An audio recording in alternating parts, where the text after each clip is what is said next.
Hey guys, welcome to a new live stream. Today we're going to be reacting to Stories of Sodor Season 6 now that it has officially released.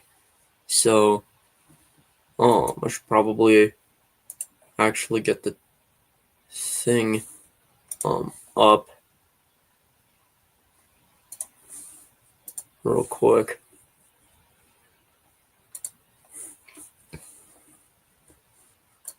But, oh, yeah. Yeah, I should get the screen share thing up.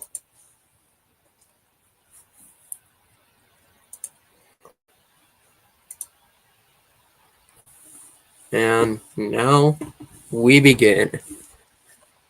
1965 to 1968 was quite the revolutionary time for Sodor. It began with a painful recovery, one that was nearly derailed by the actions of an informant. Shortly after a change in leadership, an infamous troublemaker would briefly join our ranks. Daisy would feel compelled to test her limits, and the Skarloey Railway suffered some grave losses. A new company was founded at Alsdale, which was home to an unusual musician. Several protesters began causing problems, and one of us would make a dramatic adjustment to his life. As I said, this was a radical period for the island, and over the coming months, you will hear all about it. My name is Edward, and these are the stories of Sodor.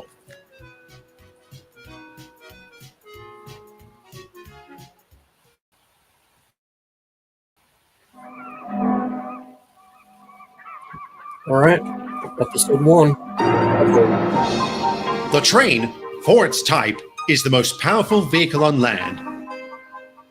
And the engines of Sodor are the power behind the docks, industries, and branch lines that make up the world-renowned Northwestern Railway. These are the stories of Sodor.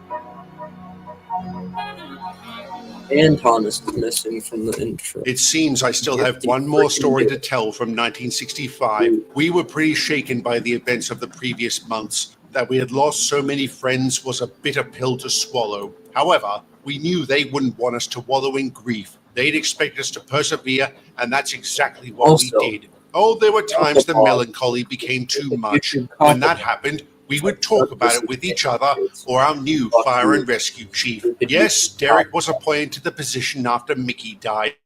Like his predecessor, he responded swiftly to emergencies and provided counseling when necessary. Needless to say, he was kept very busy. In addition to his regular duties, he also oversaw the reconstruction of Brendam Docks. Shortly after that was completed, the Class 17 had to help Henry with a very serious issue. What happened? I don't know. One moment I was backing down towards the kipper, when all of a sudden I stopped. Did you break down? No, I just froze. I can't understand it. Typical this would happen now. What do you mean? Sir Topham told me the client is thinking about cancelling their contract. They lost a lot of money when me and Jeffrey crashed.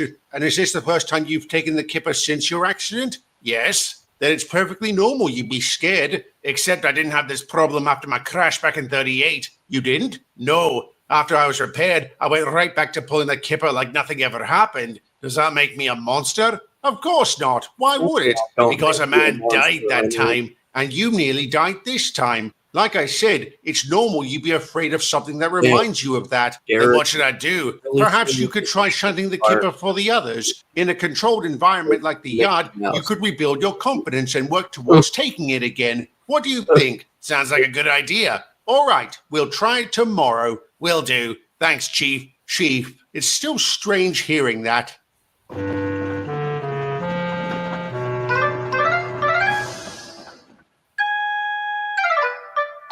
Oh, freaking valve here jammed again.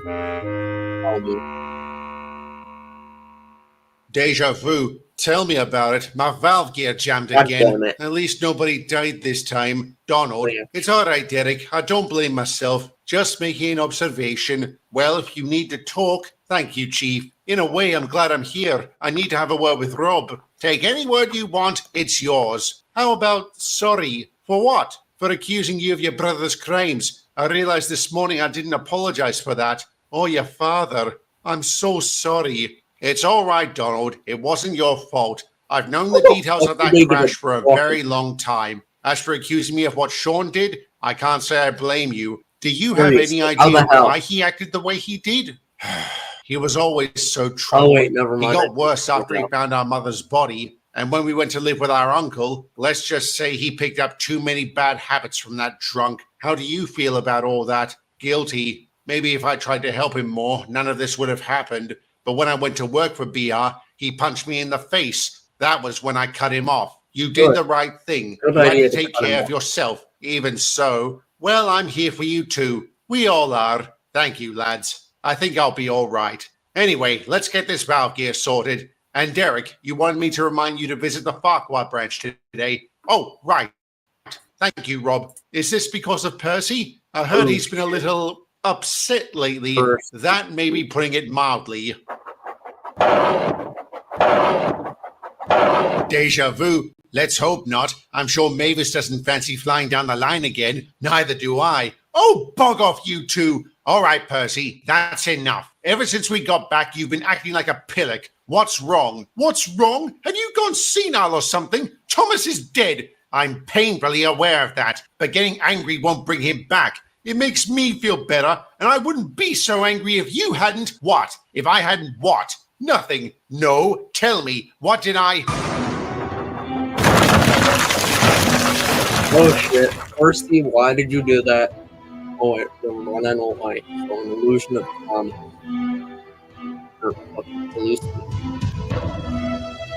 yeah, good, Percy. You feel regret.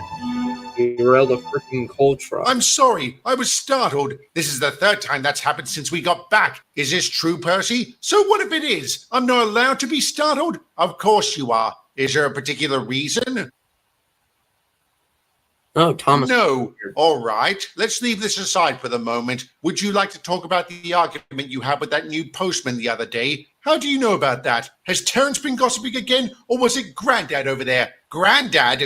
Percy, there's no need for name calling. I gather it was the postman's name that set you off. Mr. Thomas Tipper? I thought he was having me on. I overreacted and I said I was sorry. Well, it's clear Thomas's death is still bothering you. Of course it fucking is. Why wouldn't it? And it's important we work through it. That's why I'm here, to help you. Like you did at Brendam. Ha! That's a laugh. You're completely useless. You and the hen house over there. What did I do? Same thing as Derek. Nothing. Why they made you chief is beyond me. Clearly we have a lot to talk about. I don't want to talk about it with anyone. I'm going back to work. Goodbye. Pretty sure there's one in the final episode. I'm sure he didn't mean it. I'm sure he did. He's not entirely wrong. If anybody let the side down that night, it was me. At least you were there. I'm sure you would have been more useful than I was. Why did they make me Chief Terence? It can't be because of experience. You beat me on that front, but I'm not exactly built for speed. So did they pick me out of convenience? No, they picked you because Mickey made it clear he wanted you to take his place someday. He did? Oh, yes. He knew you were up to the task. That's a matter of opinion. I don't seem to be having much luck with Percy. Remember what Mickey used to say? You can't help someone who won't help themselves. And I never really agreed with that. If someone is hurting, shouldn't we do everything in our power to help them? Yes, but if you push too hard, they could shut down entirely. Or worse, they could come to permanently resent you. Just give Percy some time.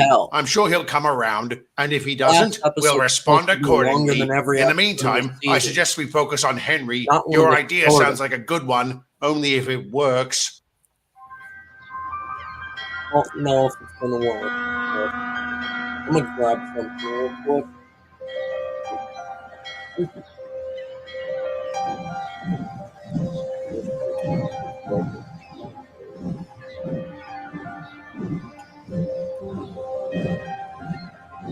Oh shit, this makes it so much harder. God damn.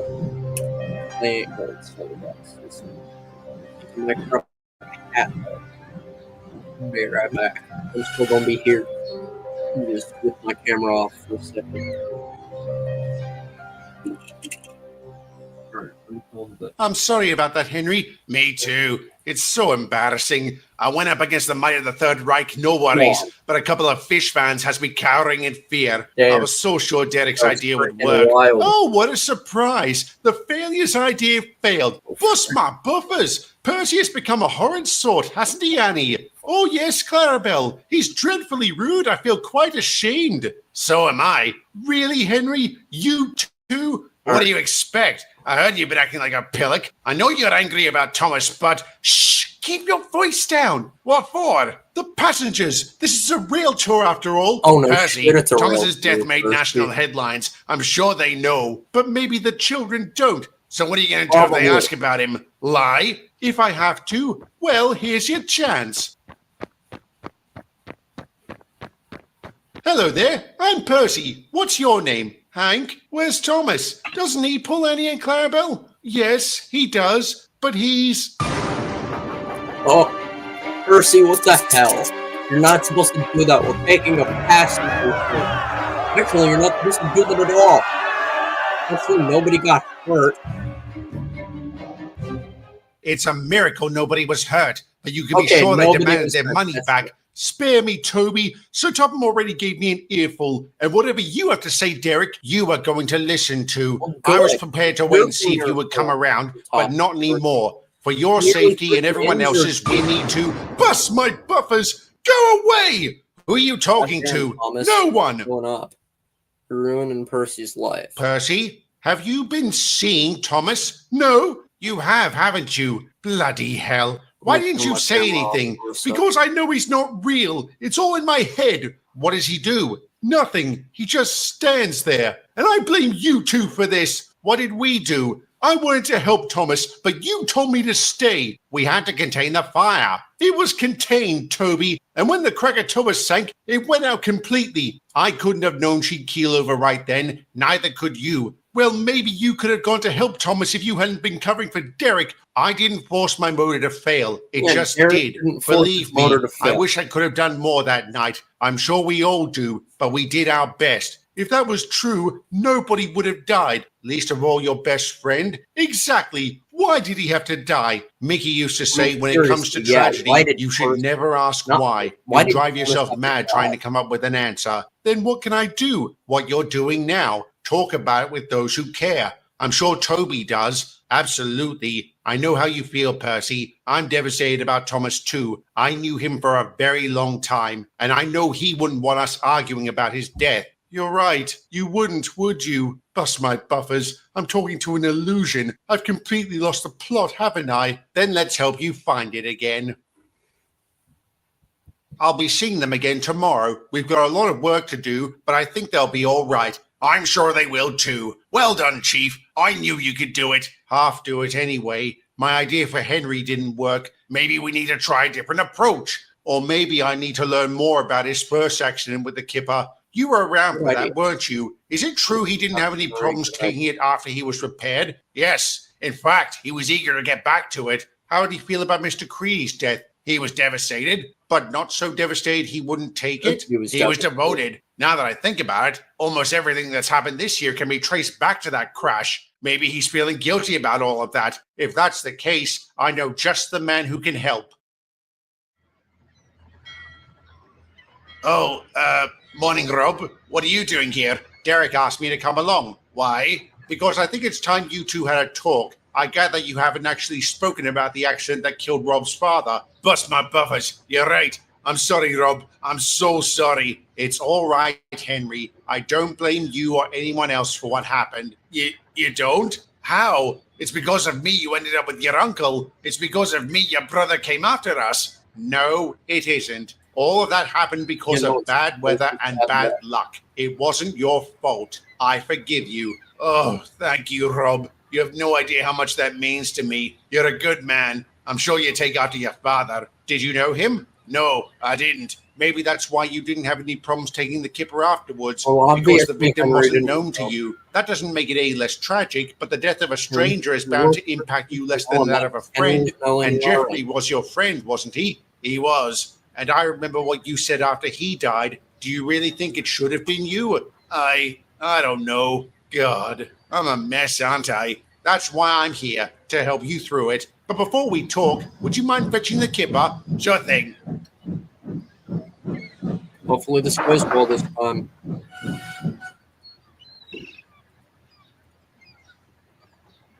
Derek, you're a genius. I know. I'm pleased to say this triumph restored Henry's confidence, enabling him to once again take his favorite train. Unfortunately, it would only be for a short time. While the client wouldn't cancel their contract, they also wouldn't renew it at the end of the season. And so the flying kipper was decommissioned. Henry was able to take it out one final time, ensuring the service ended on an extremely high note. Derek was able to help Toby and Percy by mending the rift between them, and after a lot of work, our number 6 stopped having hallucinations. He also made amends with everyone he offended and returned to being his really useful self. As an aside, he and the rest of the Farquhar engines would tell anyone who visited their line the truth about Thomas, not to be morbid, but to ensure his heroism was remembered. The rest of the year passed without incident. Needless to say, we were very happy to see it end, though I'd be lying if I said the new one didn't have its own problems. But that is a story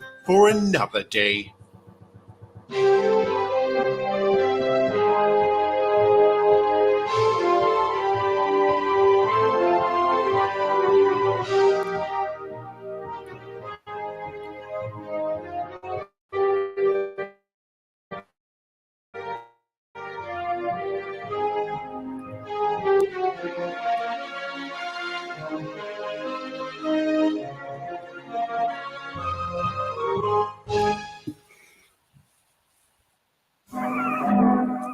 Oh yeah, I forgot to mention we're watching The train, for its type, is the most powerful vehicle on land, including the and the engines of Sodor are the power behind the docks, industries, and branch lines that make up the world-renowned Northwestern Railway. These are the stories of Sodor. Honestly, good way to start is this episode. This episode is very cool.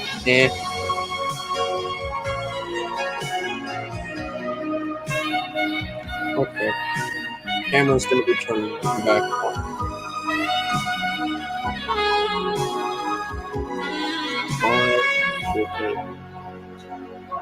That feels like it.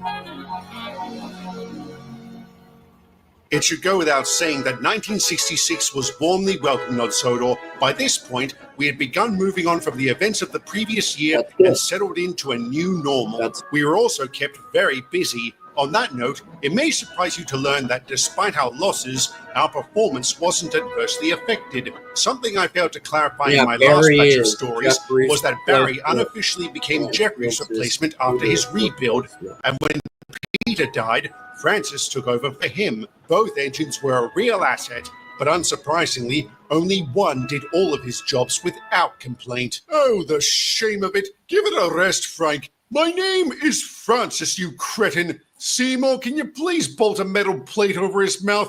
I already tried. I couldn't find one big enough. Very droll, Mr. Phillips. I shouldn't have expected sympathy from lowlifes like you. By lowlifes, you mean blokes willing to do their jobs? I mean those without self-respect. You're content to handle dirty trucks because you don't aspire to be any better.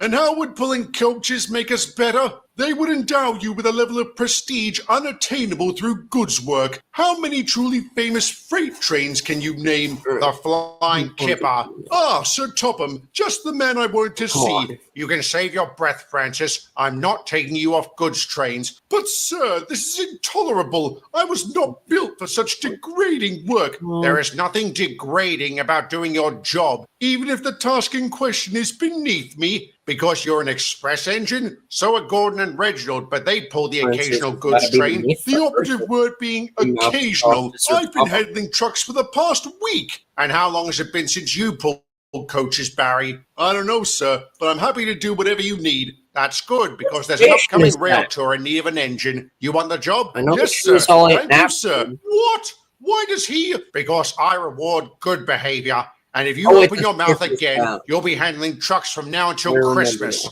Do you understand? Wise decision. Vickers Now, Soda changing the Barrel. topic. James, you'll never guess who's coming for Look a at the visit. Vickers Mr. Woolley. Really? That's great. Who's Mr. Woolley? Bernard Woolley. He used to be Sir Topham's deputy before he was transferred to head office. Failing upwards, I called it. What's the occasion, sir? A holiday, I imagine. He's due in on the 11:30. Then you might want to know, sir, that it's 11:20. Thank you, Mr. Phillips. I'll head over to the platform. Excuse me, gentlemen. God, the absolute nerve of that man. I think he revels in my humiliation. Is he always like this? No, sometimes he's a real git. Very droll, Jane. Oh, shut up! Why is...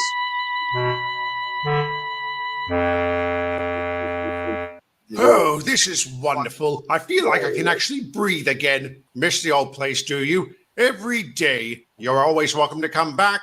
Would that I could, but I enjoy London and my work too much. And an interesting document came across my desk the other day with your name on it. I had to read it 3 times to make sure I wasn't hallucinating. Have you told the engines? Not yet. I'm waiting for the right time. I must say, I never thought the day would come. Me neither. But it's for the best. We'll be poor without you, Topham. It's so good to see you. You look great. All right, that's the 3rd good to see you and the 2nd you look great since you arrived. What's on your mind, Bernard? This isn't just a social call, Topham. I probably shouldn't be telling you this, but some other reports have been crossing my desk about you and Sodor. They haven't been kind. What do they say? They claim this region has been suffering from a lack of leadership. This has led to lapses in discipline, negligence, and deficiencies in daily operations. And who's been making these reports? I don't know. Their name has been redacted. Whenever I see that, it's to protect the identity of whistleblowers. So it could be one of my own people? I can't believe that. Neither can I. Whoever this person is, they've really got it out for you. One of the narrow So much so that head office of is planning to launch a surprise inspection next week. Fine, let them come. We have nothing to hide. Yeah. I didn't think you did, but I still feel you deserve let to be the railway warned. inspector- Glad to know you're still loyal, Yeah, Bernard. literally. After last year, this is all we need, I'll say. How do you think the engines will react? Oh, I know exactly how. Disgraceful! Disgusting! Despicable! Disdainful! Downright daft! I know, but we needn't work ourselves up into a lather. Like I told Mr. Woolley, we have nothing to hide. Even so, sir, this inspection is bound to be a damn inconvenience. No doubt. Nevertheless, we will fully cooperate with the inspectors when they arrive and try to look surprised when they get here. Good night, engines. What a load of rubbish. Who'd have the nerve to stab Sir Topham in the back like this? Well, my former crew weren't too chuffed when he gave them the sack. Maybe Rob has another psychotic brother out there. Or maybe the informant isn't even human. You can't possibly mean one of us, James. No, I mean a certain spam can.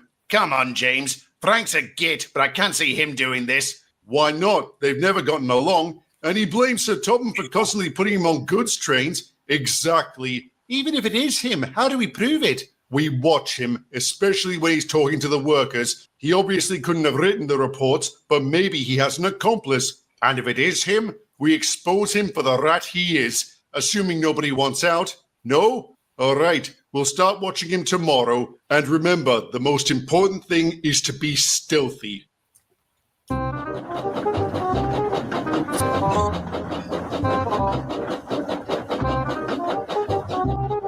Yeah, I wonder how being stealthy will work out for you, James. And Henry. And Emily, Barry. And Gordon.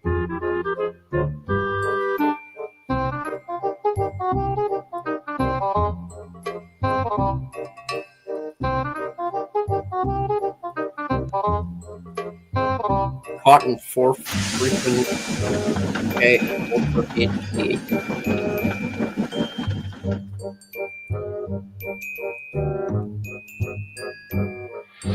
Mary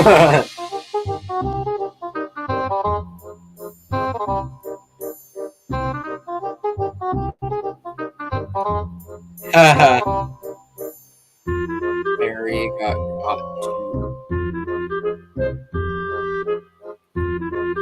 He didn't rip I'm into not the Henry. spy. Whatever do you mean, Frank? Don't insult my intelligence. I know you've been watching me for the past few days. So much for being stealthy. Try and look at it from our point of view, Francis. I am, and I understand why you would suspect me. You do? Of course. I can't deny Sir Topham and I have a checkered history, but I don't hate Yeah, the man, first time you even ever when he gives you on Sodor degrading was jobs. getting Well, really it's not big. like it's undeserved. Come again? I've been thinking a lot about what Sir Topham said the other day. When he gave Barry that rail tour, it was a reward for good behavior. In hindsight, he was right to do it. Why should he reward my whining and my insubordination? So now you love taking freight? No, but I will keep my disquiet to myself. Maybe then I can work my way into Sir Topham's good graces and take passengers again. In other words, you're hoping you'll be rewarded for good behavior. What's wrong with that? It misses the point entirely about why we work the way we do. James, I said I will not complain about degrading jobs because I hope to be rewarded, not that I expect to. Is that not the definition of a really useful engine? We'll agree to disagree there. And it's beside the point. Can you prove you're not the spy? No, I can't. All I can do is swear it isn't me. I have many negative qualities, but treachery isn't one of them. I buy that. Yeah, me too. All right, it was a stupid thing to do and we're sorry. As you should be. If I was a lesser man, I wouldn't share with you my findings. About what? I don't want to say great minds think alike because that would be an insult, but it seems we share the same desire to identify this provocateur. You've been looking too? Indeed. I have made several inquiries among the workmen, asking if any of them have been approached by someone requesting information. Have they? Yes, quite a few. They thought nothing of it at the time. Perfectly innocent and reasonable questions, especially for someone new to the railway. New? Relatively speaking, they've been here less than a year. Who is it? Is this really necessary? Count your lucky stars we don't throw you in the ditch. And why would you throw Mr. Phillips into the ditch? Because we couldn't find a noose. Don't spies get hanged? Mr. Phillips, is this true? They make it sound worse than it is, sir. Yes. If there weren't witnesses, I'd punch you in the gob. What did I ever do to you, mister? Nothing, sir. It wasn't personal. It was an assignment. I was sent by head office to work undercover. Why pick on us? Haven't we been through enough in recent times? Recent times are exactly why I was sent here. Sodor has always been held up as the crown jewel of British rail. For it to suddenly experience multiple disasters, we needed to know why. There's no great mystery, you twat. Some lunatic went on a rampage, but that lunatic wasn't responsible for everything, was he, James? I'll admit there were moments that were completely beyond your control, but I feel others could have been minimized or avoided entirely if not for your complacency. Complacency?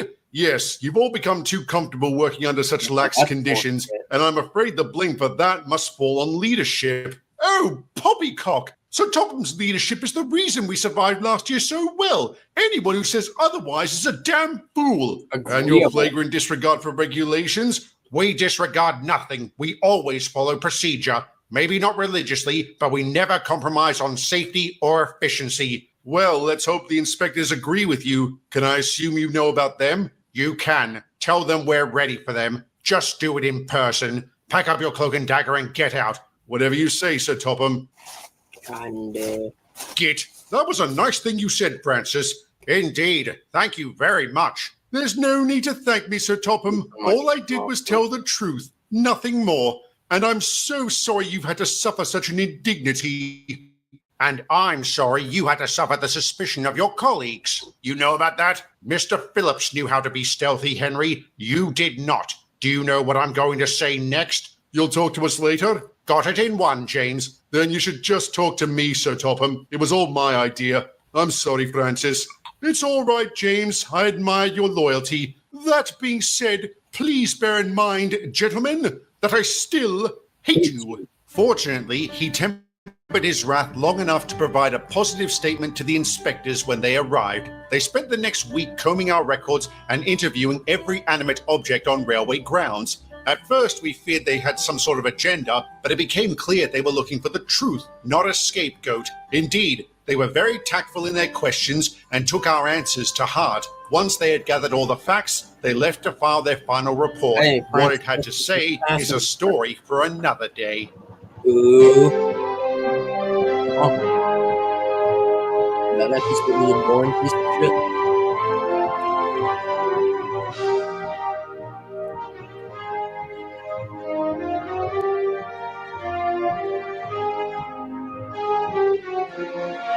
No offense to people. That's the weakest episode of the season. Ow! Ow! Oh. Ow! Ow! Fizzling fireboxes! Don't you mean fizzling fuses? I guess. What's going on, Rob? Something must have come loose. I'll have it fixed in 3, 2, 1. How's that? Much better. Thank you. That was very unpleasant. More like shocking. Oh, don't give up your day job, pal. How's life as a diesel, Donnie? Pretty good, actually. It's great only needing one source of fuel. If I had one complaint, it'd be this. Ugh, that does not suit me. Can you do anything about that, Rob? Maybe. Let me think about it. I'm sure I'll come up with something. I'm sure you will, too. Oh, hello, Sir Topham. What brings you out this late? I have a couple of announcements to make. First, head office has delivered its final report on the recent inspection. We've been cleared of any wrongdoing. Gee, what a shock. That was a real pain in the bunker. Agreed. Congratulations, Sir Topham. We never had any doubt. This was a victory for all of us, Edward, not just me. With that being said, it'll be nice to go out on a high note. A high note, sir? Yes. The second thing I want to announce is my retirement. What? Sir? You heard me, Edward. Is it because of the inspection, sir? No, that's just bad timing. I've been planning this for a while. Truth be told, I was going to retire last year, but didn't for obvious reasons. Then why, sir? Because it's time. I've been in this industry for nearly 50 years. I'm not a young man anymore. Whatever years I have left, I want to spend with my family. Are you going to be leaving the island, sir? Oh, no. I plan on spending those remaining years here. You won't get rid of me that easily. Who's going to replace you, sir? I don't know, but whoever they are, I trust you will make them feel welcome. Absolutely, sir. I think I speak for everyone when I say it's been an honor to work for you. Honestly, the honor was all mine. You are easily the finest engines I've ever had the privilege of knowing. Your dedication and determination is without compare. You made my job easy, and I can't thank you enough. All right, I better move on before I stop blubbing. Good night, engines. Blimey, I never thought this day would come. Me neither. Good on him, though. Agreed. And I don't envy whoever has to follow in his footsteps. I wonder who it'll be. Well, like Sir Topham said, whoever it is, we'll make them feel welcome.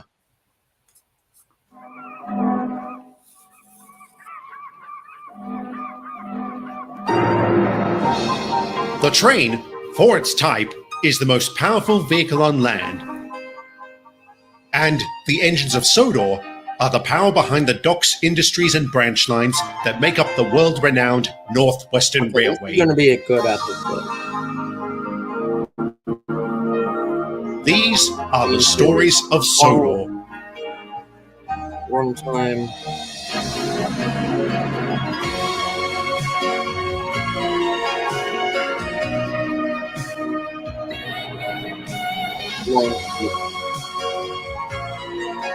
This is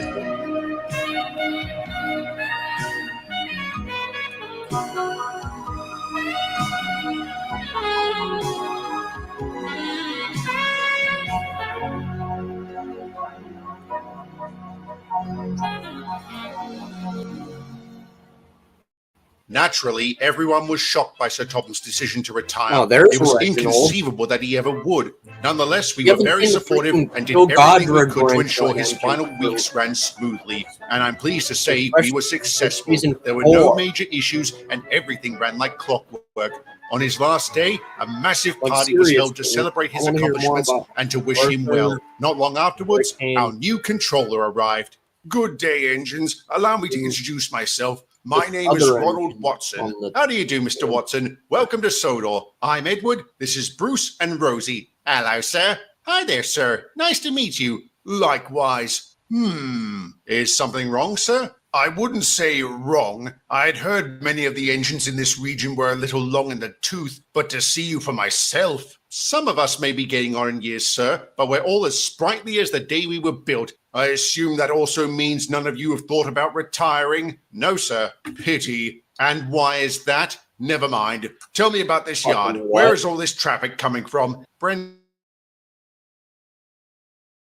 Docks and the mainland. Trains that need to be moved between either places are assembled here first. That seems rather inefficient. There has to be a better way. Nobody's thought of one yet. Then it's a good thing I'm here. I have ample experience when it comes to streamlining operations and improving efficiency. Which way is Brendam Docks? Directly south of here. I'll be headed there soon. I'd be happy to take you. That won't be necessary. When you're a I'll new drive. controller Excuse me, on a engines. freaking railway, do not say Anybody good else thing not I'm liking this here. guy? Yep, Unless- it's a good thing I'm here. Indeed. Humble fellow, isn't he? And all his talk about streamlining and improving efficiency. Oh, Why does he remind me of beaching? streamline. At least the good The doctor railway didn't have an getting issue with struck my down. age. I pity the next engines he comes across that are also long in the tooth. If I don't believe it. A pair of Caledonian 812s. You know about our class, sir? My grandfather worked on the Caledonian Railway. He used to say the course, 812s would be about useful that. for the next 100 He's years. doing- Sounds like a wise man. He currently resides in a nursing home because he thinks the Kaiser is trying to kill him. I assume you two have no interest in retiring? No, sir. Certainly not, sir. I can go for another 100 years, even without the conversion. So you've undergone steam diesel conversion? What a complete joke. It would be far cheaper and easier to buy an actual diesel. I suppose it Mr. would, but Watson SDC is isn't meant to give lads like us a new lease on life while improving our performance. And has your performance been improved? Yes, sir, and so has Barry's. If you read our files, you'll see that for yourself. All in due time, Donald. For now, I just have one question. Isn't a diesel's fuel supposed to be internal? Ah, damn it. Oh, damn it.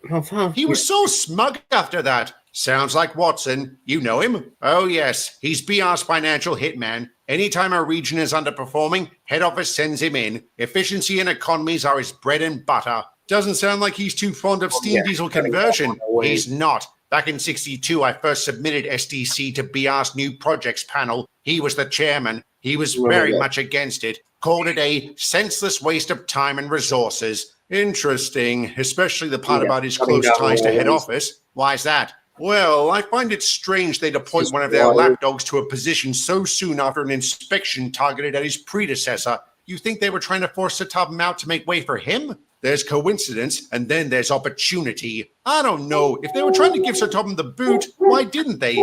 I don't know, but there's one thing I'm certain of. He sounds like a man who has no problem making drastic changes. And unfortunately, I was right. Almost immediately, our new controller went on an economy drive. Over the following weeks, he closed several facilities, sacked countless staff, and streamlined operations. To clarify that last point, instead of running multiple goods trains, he condensed them into several larger services. These would often require 2 or 3 engines to pull, which could be very tiring at times. To be fair, this did make us more efficient, and Mr. Watson would often thank us. But that didn't stop him from making the occasional remark to those of us that were long in the tooth. This came to a head, for me at least, when he returned to Brendam to reveal his grand design for the branch. If we upgrade the junction near the vicarage so that it connects to the upline, trains could travel directly between here and the mainland. Wouldn't that make the yard obsolete? Of course, in which case we close it down, salvage what we can, and sell off the land. We're bound to make a tidy sum from such a project. Is money the only thing that matters to you, Mr. Watson? Let's not be naive, Edward. Money is important. You can't run a business if it isn't profitable, and I suppose chaps like me are a drain on those profits. I wasn't going to say that, but since you bring it up, engines like you require a lot of capital to maintain and operate. But if I retired, it wouldn't be your problem anymore. I wasn't going to say that either, but since you also bring it up, why don't you retire? You've been in service for decades. You've fought in a war. If anyone deserves to enjoy their twilight years, it's you. Maybe, sir, but I enjoy working. I like being useful, and I want to be useful for as long as possible. On the surface, that's admirable, Edward, but I also think it's a tad selfish. Excuse me, sir? How many younger engines could take your place and have a full career? I'm sure your record is very impressive, so why risk compromising your legacy? My legacy will be fine. And you're sure my record is impressive? Is that to say you haven't read it? Not yet. I've been extremely busy, but I am currently working through the files of every engine. I see. Well, after you've read mine, I'll be willing to accept your apology. If you'll excuse me, I must be off. Donald and I have to doublehead the 130 to Wellsworth. The bloody cheek! How is it selfish to want to work? Good on you for telling him off. It was very satisfying, no mistake, and I'm sure he'll make a note of it in my file when he reads it, if he reads it. Head office must be so proud of their little stooge. Are you still thinking about that? I can't help it, Donald. It just seems so plausible. That doesn't mean it's true or false. I never figured you for a conspiracy theorist. Well, if I'm wrong, I'll apologize to the man. In the meantime, you'll wallow in your delusion. Fine, each to their own. But if we can get back to the real world for a moment, what do you think about his idea for the junction?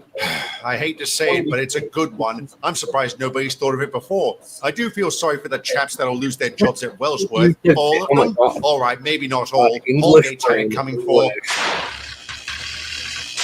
Oh shit. His body just broke down.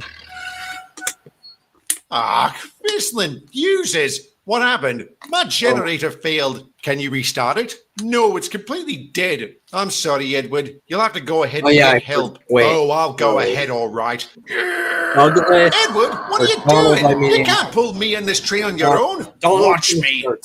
Fizzling firebox. Make it a whole lot funnier, but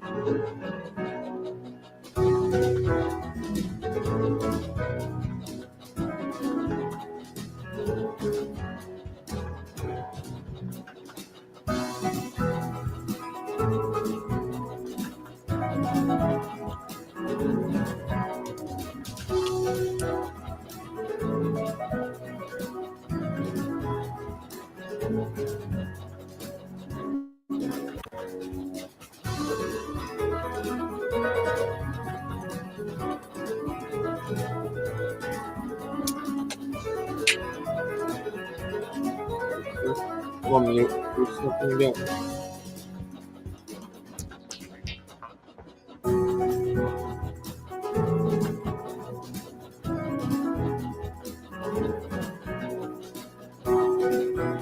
Alright. Let's do this.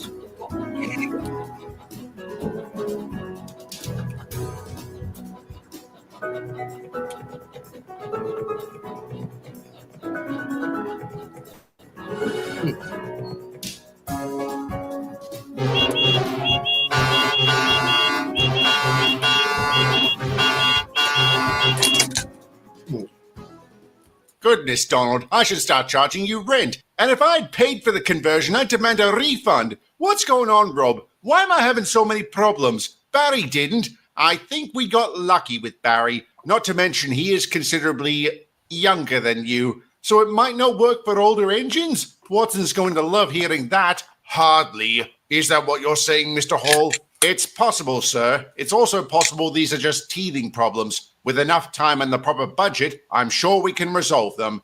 Very well. Excuse me, sir? You heard me, Donald. I'm willing to give this a chance. After reading your file, I'd be a fool if I didn't. Despite your recent issues, there has been a notable improvement in your performance. And as for Barry, well, I can't argue with results. So I'm authorized to make the necessary repairs? You are. Assuming Donald doesn't want to be converted back to a steamy. No, sir. I believe in this project. I admire your dedication. That seems to be a common trait amongst the engines of Sodor. So you've read all our files? Not all. I still have a few left, including Edward's. Speaking of whom, is he here? No, sir. They checked him out at Wellsworth. They couldn't find anything wrong, so he went back to work. Even after he dragged you all that way, wasn't he tired? A wee bit, sir. But that's our Edward, determined to get the job done. I see. Well, if you'll excuse me, I have some reading to do.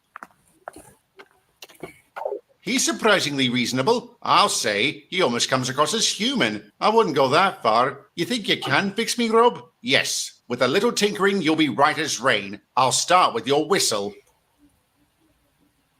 Good morning, Mr. Watson. Good morning, Edward. And thank you. For what? For proving me wrong. I need the occasional lesson in humility. What you did yesterday was nothing short of remarkable. And after reading your file, I have learned it is one of many, many triumphs to your name. Does your offer still stand? It does, sir. Then I apologize. Not just for underestimating you, but for undervaluing you. You're a real asset to this railway, and I'm proud to have you here. Thank you, sir. I appreciate that. I need to make an apology myself. I'm ashamed to admit it, but I know about your conspiracy theory, Edward. You do? Why didn't you say anything? Because there might be some truth to it. During the inspection, they made copies of your financial records. I don't know if you're aware of this, but last year's events really crippled them. As one of BR's top accountants, I was appointed controller on the understanding I'd rebalance the books. And what if Sir Topham hadn't retired? He would have kept his position. So this was all good timing, or bad, depending on your perspective. Nobody wanted to give Sir Topham the boot, Edward. He was an invaluable member of British Rail. Yes, he was. He also didn't keep secrets from us. We knew we were in debt, but Sir Topham was confident we would recover in time. I prefer to be proactive in such matters, but I also believe he was right. With chaps like you working here, I'm sure this region will return to profitability in short order. Now, if you'll excuse me, I have some apologies to make. I'm pleased to say Mr. Watson made amends with every engine he offended, which was practically all of us. Over time, our new controller proved to be just as capable as Sir Topham. In fact, the pair would meet on occasion, with Mr. Watson often asking his predecessor for advice. He would end the economy drive a few weeks later, and as much as I hate to say it, it would be beneficial in the long run. The northwestern region became profitable once again, enabling more engines to undergo conversion. On that note, Donald was successfully repaired, whistle and all. Not long after he returned to service, work began on upgrading the junction. I'll talk more about that next time, but suffice to say, it had unintended consequences.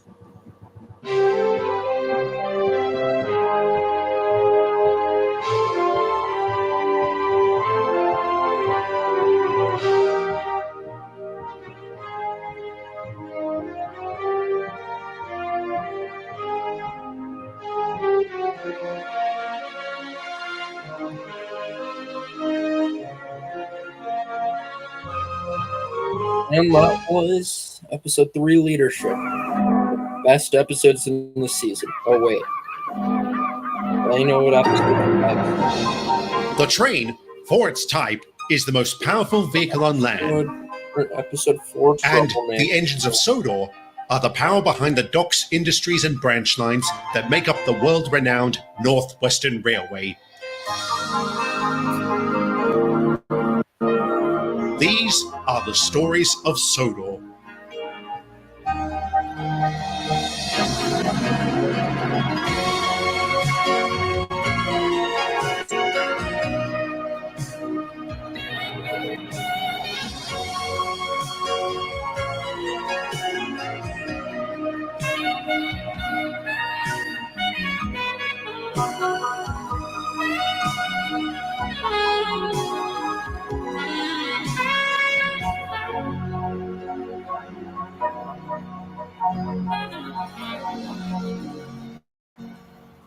It didn't take long for the junction upgrades to be completed, and even less time for the effects to be felt.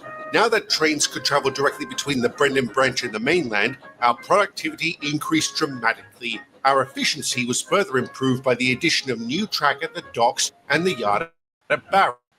Speaking of yards, as planned, the one at Wellsworth was eventually closed down. I'm pleased to say most of its workers were reassigned, with only one getting the sack. And he did not take kindly to this. I'm sorry, Mr. Holgate, but my decision is final. You can't do this to me. I have a wife and 3 children. That hasn't kept you away from the bookies. Shut your noise, Rosie. Can you at least tell me why I was the only one that got the boot? Because your record is abysmal. I'm amazed you weren't dismissed years ago. I can explain. All right, explain. Yes, please do. I could use a good laugh. Nobody's talking to you, Ponce. On second thoughts, never mind. I'm not interested. What does Leave Paul now or I'm do? calling the police. Ugh, I'll make you pay for this. Good riddance to useless rubbish. Here, here. You make him Anyway, that what were you one saying, in Mr. jail. Watson? I was saying with the recent changes to our operations, the workload has started to increase. So I have requested an extra engine to help out. He'll be arriving tomorrow to begin his trial. If he does well, I'll keep him on. Rosie, I would like for you to show him the ropes. You got it, sir. What's his name? Hi there, you must be Dudley. I'm Rosie. Welcome to Sodor. Good morning. Pleased to meet you, Rosie. Is that Edward and Donald and Douglas too? I am delighted to meet such famous engines. I take it you know about us from the railway series? Well, you, Donald, yes. But Douglas and Edward, I remember your exploits during the war. Most extraordinary. I do hope you will share tales of your adventures. Careful what you wish for, pal. These two could talk your ear off about that. Well, one of us could. Oh, come now, Douglas. You're not that bad. And don't believe the propaganda, old chap. War is not an adventure. Fair enough. I must say it is a thrill to be here. I have long dreamed of working on the island of Sodor. That's good because we've got a lot to do. Starting with that train, you and me are to double-head to Barrow. Then lead on, my dear. How did I do? Great! You're pretty strong. And you are just pretty. You're a smooth talker. But seriously, good job. Thank you. I am no stranger to hard work. Not to mention I am quite versatile.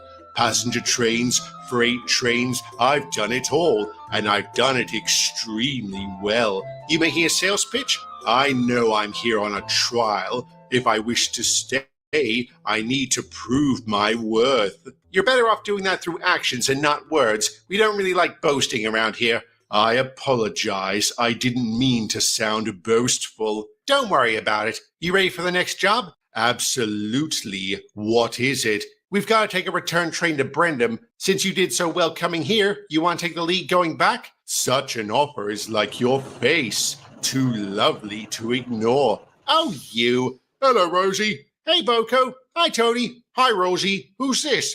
This is our new addition. Dudley, this is Boko and his driver, Tony. Hello, Dudley. Hello, Dudley. Hello, Tony. When did you get here? How are you settling in? Where'd you used to work? Do you often ask strangers such intrusive questions? Sorry, I wasn't trying to offend you. I was just curious. Well, any number of cats could tell you why that's a bad idea. And your very being offends me.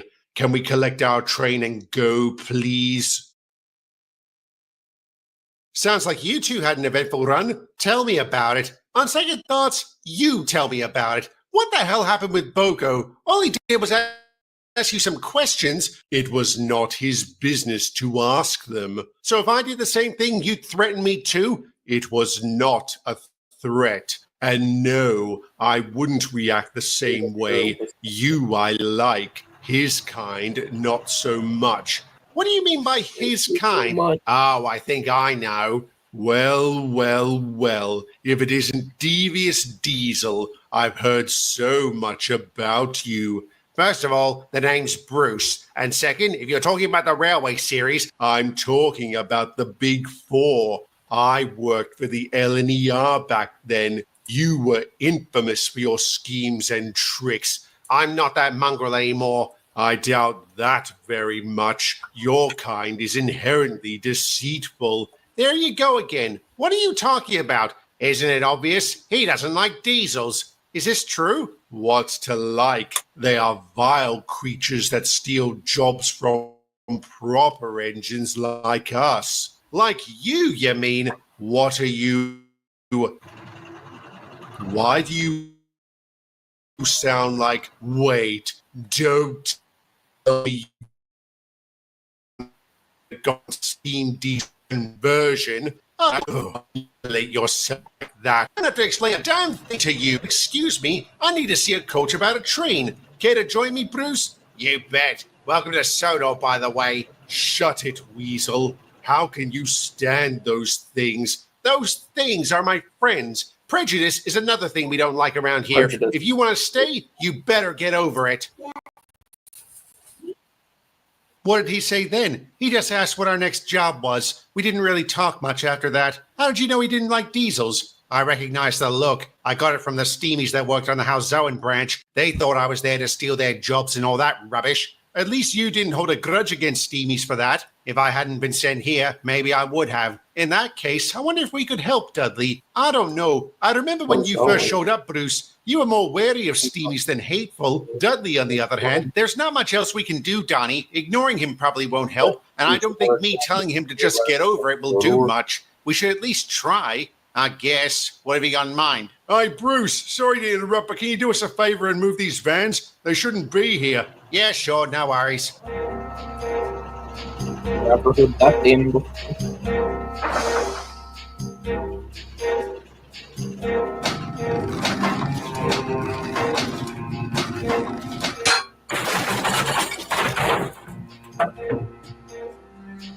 Damn, already an hour in. And this is only episode Up 4. goes the diesel. Shut up. What happened? Looks like the brakes snapped and the gears got jammed in the sleepers. These vans are pretty worn out. They seemed fine when I brought them over. Hang on. You did this? If by this you mean followed instructions, then yes. What instructions? I was told a train would be assembled on this track. These vans were to be a part of it. And where did you get them from? A siding in front of a goods shed. Was it opposite a fuel tank? Yes. Why? You dopey git. That's the out-of-service siding. If a truck is shunted there, that means it needs to be repaired. Well, I didn't know. I wouldn't have touched them if I thought they were unsafe. Even if you thought you could get one over on old devious diesel? Don't flatter yourself. I wouldn't waste the effort, and I couldn't have possibly known you would handle them directly after me. Maybe you just got lucky. Sorry, Rosie, you're on your own. What is he talking about? Nothing. Let's take a breath here, fellas. Be fair, Bruce. Dudley's been here less than 2 days. He couldn't have known about the siding, and if someone told him to move those vans, someone did. It was one of the workers. Now I know you're lying. They all know about the siding. Maybe he's new too. Do you know who it was? Or maybe. No, I didn't catch his name, but I would recognize him if I saw him again. And so every worker who was on duty at the time was questioned. Unfortunately, they all denied telling Dudley to move those vans, and he couldn't identify which one had. I'm sorry to say this lent credence to the possibility his act had been deliberate.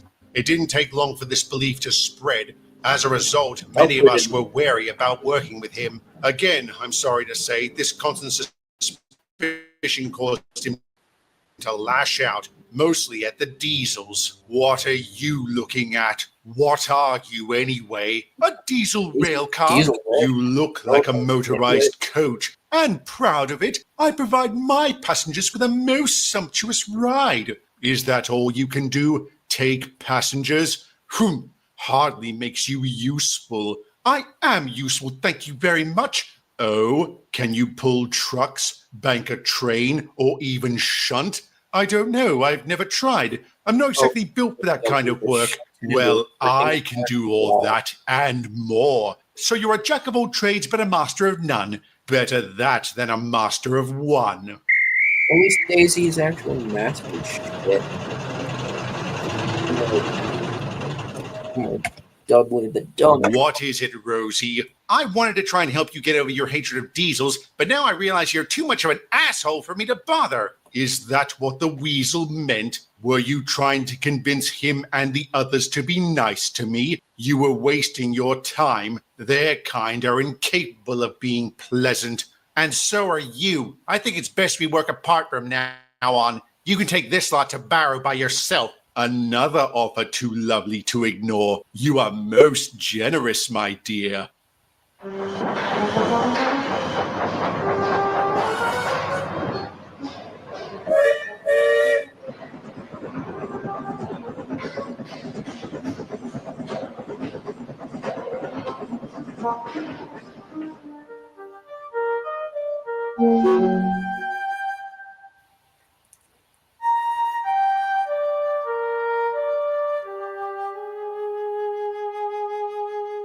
Thanks for getting me out of there. No worries. How'd that even happen? I don't know. I was asleep and Tony was out at lunch. When I woke up, it was there. Why didn't they get the station pilot to move it? It broke down this morning. Then who put that train there? I think I have an idea, but first I have to ask, were you supposed to take the express? Yes. Then I have a really good idea who it was.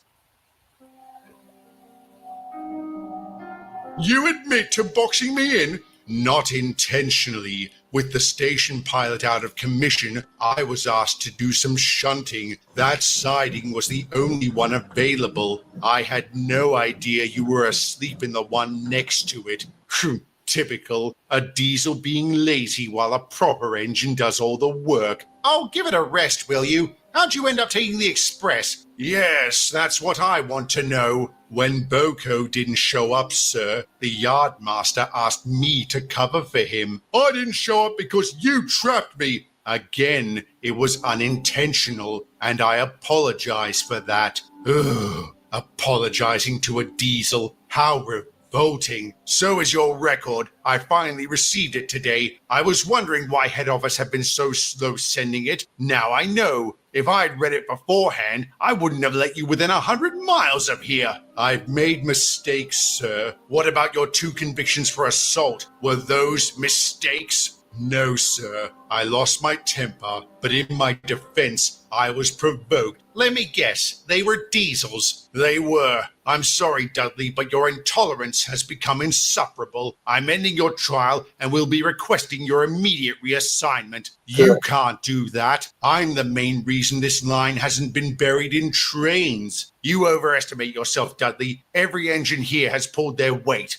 and I'm sure Boko will do the same. How would you like to be reassigned to this branch? I'd like it just fine, sir. Done. You're going to replace me with a diesel? And I'm kicking myself for not thinking of this sooner. How does it feel to be replaced by my type?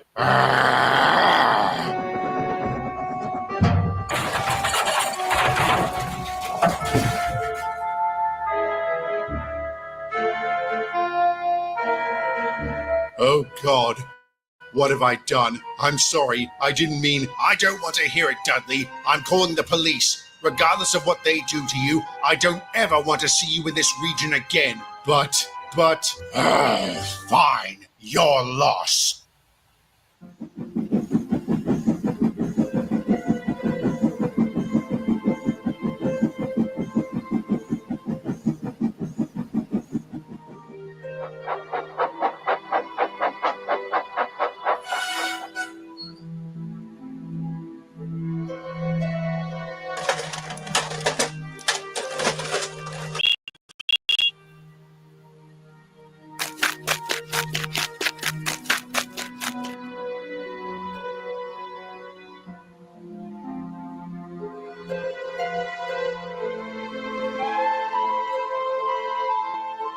Holgate? Yes. In addition to tampering with those points, he confessed to telling Dudley to move those vans and to sabotaging the pilot at Barrow. He did? Why? Revenge. It seems his wife left him after he was sacked and took their children with her. He blamed the railway for that. He also admitted he was planning something bigger, but didn't elaborate. Thank Christ you pinched him before we could find out. Tell me he's going away for a long time. Oh, he is. Don't you worry. That's good news for us, not so much for Dudley. What's he got to do with this? In a way, he was set up by Holgate. If that hadn't happened, maybe we could have helped him. Holgate didn't make him attack me. He's right, and I know the criminal mind. He was bound to reoffend sooner or later. Once a crook, always a crook. Always, almost always. At the very least, he deserves to know about this. I'm afraid that won't be possible. Why not? Joey explained that while being transported to Railgate, Dudley was killed in a crash. It seems a diesel went past a red signal and collided with him. A sad end to an angry engine. Like Rosie, I sometimes wonder what might have been. If not for the actions of a vengeful workman, could he have overcome his prejudice, or would he have continued to be consumed by it? I guess we'll never know, will we?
The train, for its type, is the most powerful vehicle on land.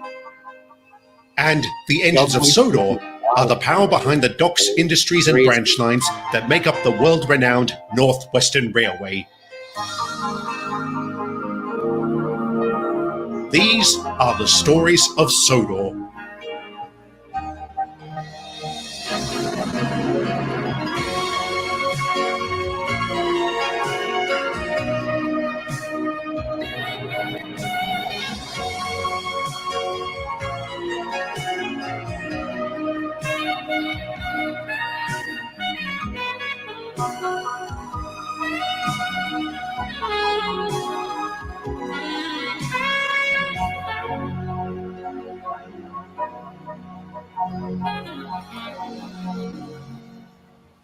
By 1967, the redevelopment of Wellsworth Yard was nearing completion. After the site was closed and stripped of anything rail-related, the land was then bought by the council, who turned it into a park. Within 18 months, a football field, a cricket pitch, and tennis courts had been installed, as well as a playground and picnic areas. It also boasted a sizable car park and a bus stop, both of which had access to the station. And a few days before it was scheduled to open, the name was unveiled. I swear, you Brits love slapping royal on everything. Well, if the crown fits, this place is shaping up to be something quite grand. Yeah, it's come a long way since my day. Back then, this station was just one platform, and the yard was a pair of sidings. Does it bother you they've changed so much? No, of course not. I'm not opposed to change. If nobody uses the park, I might change my tune, but I don't think there's much chance of that happening. And have you heard the rumors about the opening ceremony? Supposedly some big-time celebrity will be coming to cut the ribbon.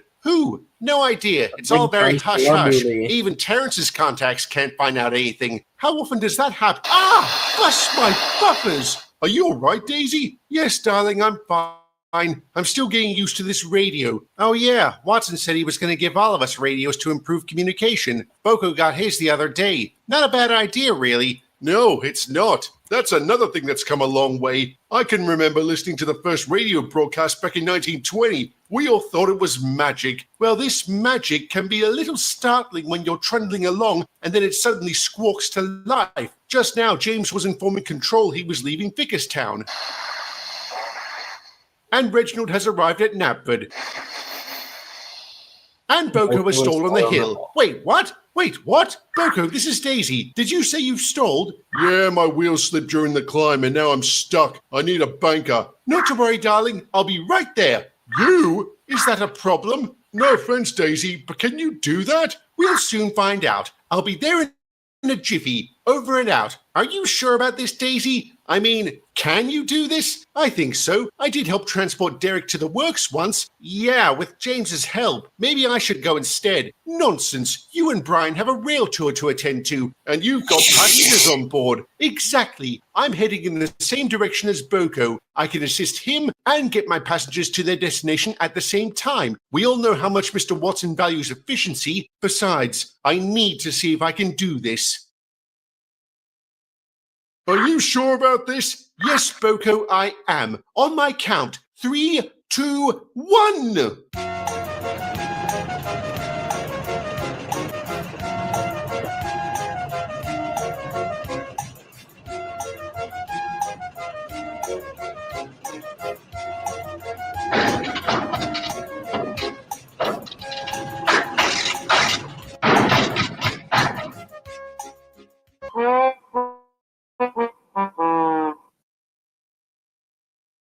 What on earth were you thinking, Daisy? That I could help, sir? You didn't help your passengers. Need I remind you that's what you're built for? Sorry, it won't happen again. I should hope not. I need all of you in top form for when the guest of honor arrives. Is this about the opening of the park, sir? It is. This afternoon I was informed the person who will cut the ribbon will be none other than Her Majesty the Queen.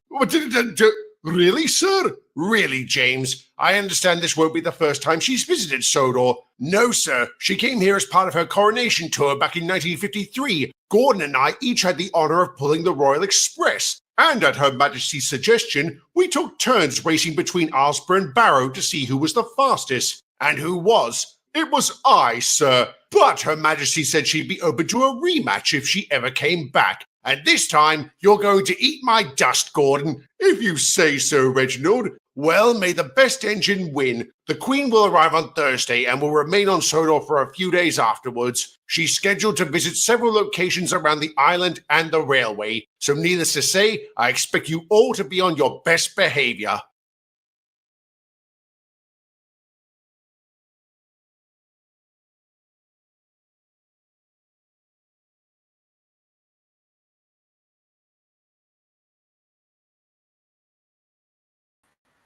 Oh, accidentally left the stage. Oops. Alright, there we go. You're We not the are first one to back. break down up there. There's a reason it's called Gordon's Hill, after all. And if I had just broken down on my own, I might not be too bothered. But it happened because I tried to push an entire train up the incline. What was I thinking? Don't feel too bad, love. I would have done the same in your place. I'm sure you would have actually helped. You can do more than... Samantha, come in. This is Control. Over. Sorry, Daisy. I have to take this. Copy, Control. This is Samantha. Go ahead. There's been a change to the schedule. The Duchess is due in early. Again? I'm afraid so. You'll have to organize her train immediately. But I have to assemble Emily's first. I'm sorry, this has priority. Assemble both trains as quick as you can. Over and out. Assemble both trains? Do they think I'm a magician? Sounds like you could use an extra pair of buffers. Will mine do? Are you sure? Well, I clearly have no talent for banking. I could try my hand at shunting. You handle the Duchess, and I'll take care of Emily's train. All right, take the trucks in those two sidings and assemble them on track 3. Do you think you can manage that? Absolutely, not a problem.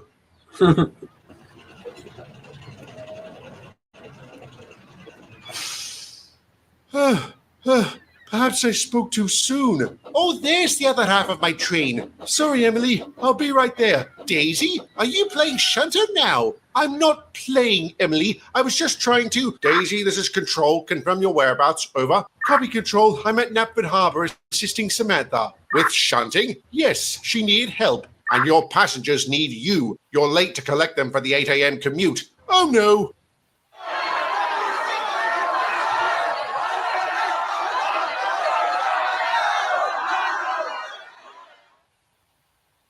So when you said it won't happen again, what exactly did you mean? I'm sorry, sir. I don't want your apologies. I want an explanation. According to your record, you've always done a sublime job as a passenger engine. Why have you suddenly decided to start branching out? I wanted to see how useful I could be. Who said you weren't useful? Dudley. Don't tell me this is about him. Would that I could, darling. Fizzling fireboxes. Why'd you listen to that asshole? I couldn't help it. His words struck a chord. I may have said I was useful at the time, but the more I thought about it, the more I started to wonder if I truly was. Given my recent performance, I'm not. I can't bank a train, I can barely shunt, and I got so exhausted organizing Emily's train that goods work is clearly out of the question. But you weren't built for that kind of work. You said so yourself. Exactly. I was built for a single purpose, to take passengers, and I've been failing at that lately. I guess that means I've become completely useless. Only if you fail to correct your behavior.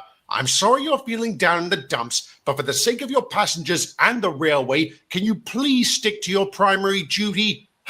Yes, sir, I can. It won't happen again. Truly. Good. And if you really are bothered by your lack of versatility, maybe I could talk to Mr. Hall and see if he can do something about it. What do you say? That would be wonderful, sir. Thank you.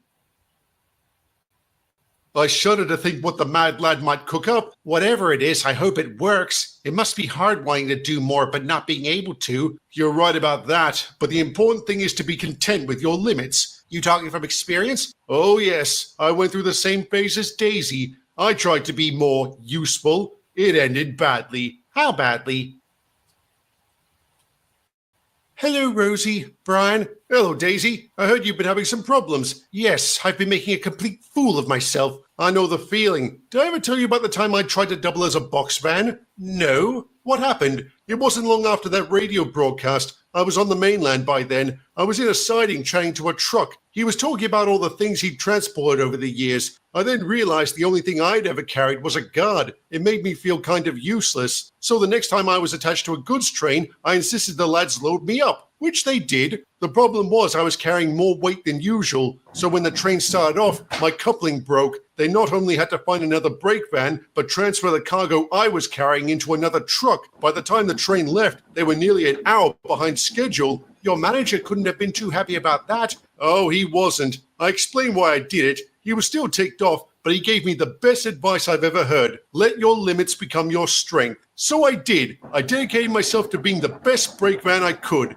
And it doesn't bother you that you can't do anything more? Nope. I perform an important job for the railway, just like you. He's right. All of us can take passengers, but you always get the highest marks for comfort and punctuality. Maybe you are a master of only one trade, but I think that is better than being a master of none. Yes, I suppose it is. Thank you, both of you. You've given me a lot to... Oh, what now? Goodness me, the Royal Express is broken down. What? Is it Thursday already? Where is it? A couple of miles from here. Are they sending a relief engine? They didn't say. I assume so, but there's no sense leaving Her Majesty stranded, not when there's an alternative. What alternative? Wait, you're not thinking about pulling the train, are you? Of course not. That is beyond my limits. I need to focus on my strengths as a passenger engine.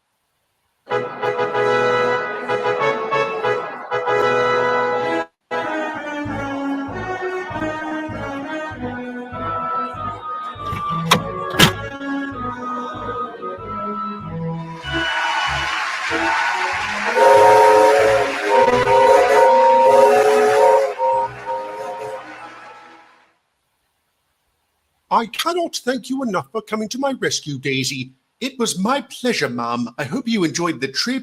I most certainly did. I've never traveled in a rail car before. You provide a most sumptuous ride. I hope to be able to travel with you again. I'd be honored to have you aboard, ma'am. If your majesty wishes, I could make Daisy available for your exclusive use. Oh, no, that won't be necessary. It would be a sin to deny the people of Sodor Daisy's services. No, we will adhere to the original schedule, which will include a rematch between you two.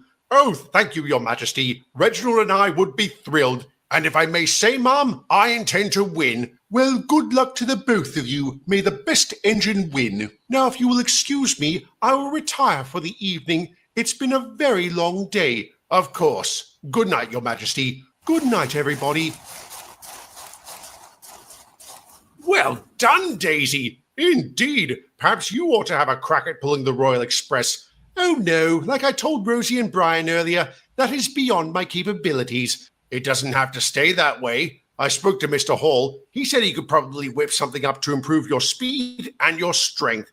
Thank you, sir, but it won't be necessary. I have accepted my place in the world. Besides, Her Majesty is right. It would be a sin to deny the people of Sodor my services. And the people of Sodor turned out in droves to see Her Majesty, especially at the opening ceremony the next day. To thunderous applause, she cut the ribbon. From that day on, the park has received heavy use. Throughout the rest of her time on Sodor, the Queen visited several locations and took part in the rematch between Gordon and Reginald. This time, it was the latter who took the crown. She also rode aboard Daisy several times. The Queen was so impressed by her performance that she unofficially dubbed the Class 101 as the Royal Rail Car. After that, she was perfectly content with being a passenger engine, which is hardly surprising. With a title like that, how can you not be?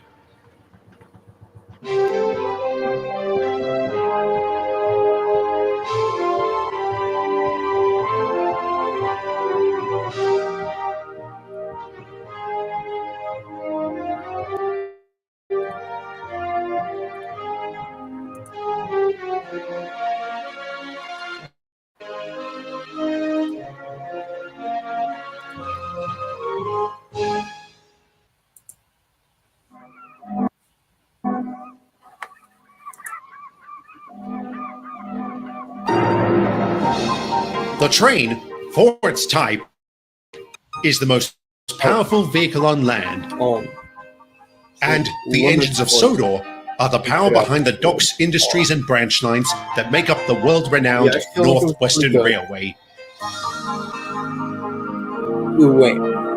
These are the stories of Sodor.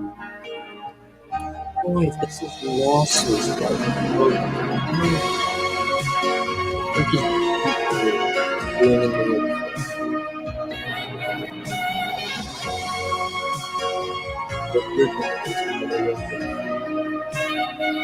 Wagner Wester's characters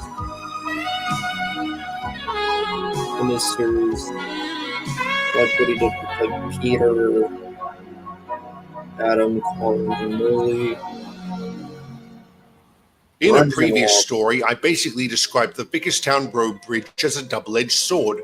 While more people could visit the island much easier, the same was true of potential competitors. Unfortunately, the Skarloey Railway was more affected by this than we were. By the time of this story, buses and lorries had taken away a lot of their work. To make matters worse, the Boxford Ballast Mine was on the brink of closing. Back in 1965, the operators discovered it was running out of stone. By their estimates, the site would run dry within 2 years. Ever since, the trains had gotten smaller and smaller. Eventually, the managers announced they would shut down 6 weeks after this story begins, and in that time, the SKR suffered its most tragic loss. Oh, damn. Sir Handel. I'm so sorry about Sir Handel, lads. Thank you, Bertie. He was a good man. Aye, he was. He really was. I still can't believe he's gone. The man survived Verdun, Passchendaele, and the Somme, only to snuff it from a heart attack? God has a sick sense of humor. I wouldn't blame God or anyone else for his passing if I were you, youngster. There wouldn't be any point. And it's not what he would have wanted. No, he wouldn't have. Rest in peace, Hans. Amen. Well, we better get back to work. He would also want us to carry on. Too bad I don't have any work to do. Don't you have a goods train to collect from the yard? I did, but when I arrived to pick it up, the yardmaster said it had been cancelled, and I suppose there was a lorry there waiting to steal it. Fizzly fireboxes. Talk about deja vu. How's that? You're joking, right? We're constantly losing jobs to the roads, and an important industry is on its last legs? What does that sound like? It doesn't sound like the Mid-Sodor Railway. Yes, we'll lose the mine, but we still have the slate quarry, which is doing a roaring trade, even with that dodgy winch. Not to mention our tourist numbers remain strong. But will that be enough to keep us going? You can always ask Mr. Mannering about that. Who's Mr. Mannering? Our new gov. He used to be our director of finance. Is he a bean counter like Mr. Watson? No, he's much more reasonable. He came up with the budget that allowed us to expand into the Notchwind Valley, so he knows his stuff. Let's hope it'll be enough to keep us open. If it's any consolation, Stuart, I don't enjoy taking work away from you. I'm just doing my job. I know, Bertie. I don't blame you for that. The problem is it doesn't make much difference. You're prospering while we're floundering. You're overreacting, Stuart. I wouldn't call our losses devastating, merely a hiccup. I wonder what we'll lose next to this hiccup.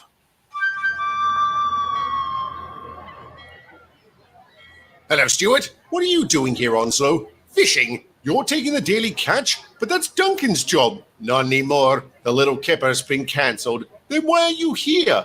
Because I didn't get a chance to tell him before he left. Sorry about that, Duncan. It's all right, Mr. Mannering. And congratulations on getting the nod, by the way. Thank you. I wish it were under better circumstances. I hope I can live up to the same standards set by Sir Handel. Sir Handel would have made sure to tell us about any changes to the schedule. Again, I'm sorry about that. I've been very busy. Yeah, Then why are you here, sir? It wasn't just to apologize, was it? No, I'm having lunch with Onslow's manager. Mr. Norton's waiting for you over at Neptune Refreshments, sir. Then I'd best be off. Don't want to keep him waiting. That's odd. Why is he meeting with your gov? All I know is Mr. Norton was the one who arranged it. Maybe he wants to buy the railway. I'm sure he'll get a decent price for it. What's got your coupling in a twist? I don't like that you lot keep stealing work from us. I'm not stealing anything. I'm just doing my... Yes, I know. That doesn't mean I have to like it. I'm sure you don't, Duncan. I'm not happy about losing the kipper, but ever since BR cancelled theirs, I've had a feeling mine was living on borrowed time. So that's it. You're going to let it go without a fight? What else can I do?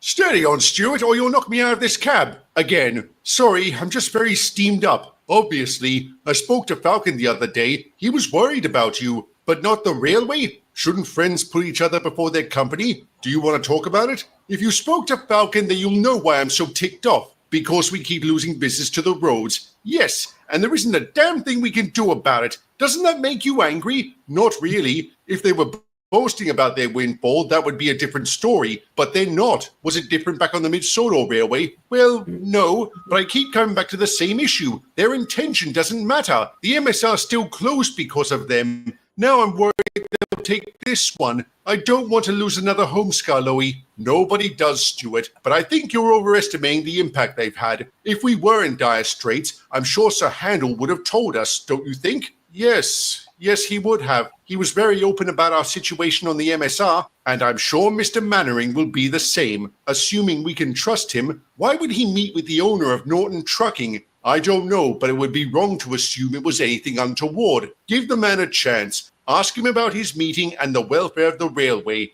I'm sure he'd be open to a discussion. I'll think about it. I don't know if Stuart actually tried to talk to his new manager, but even if he did, it wouldn't have mattered. For the next week, Mr. Mannering was practically unreachable as he attended back-to-back meetings. One of these was with Mr. Watson, which unsettled many nerves. Ever since he became controller, he made no secret of his intention to cancel the transfer contract British Rail had with the SKR. In all fairness, this was justified, as the service had been unprofitable for some time. However, it was the primary source of goods coming in and out of the railway. Not to mention, we were the ones that transported the SKR's ballast and slate. If this arrangement was ended, the effects could be devastating, and while the arrangement was ended, Mr. Mannering was unperturbed. In fact, he admitted to his engines that he had been the one to terminate the contract. Why would you do that? Because we were going to lose it anyway. But don't panic. The cancellation won't take effect for another month. After that,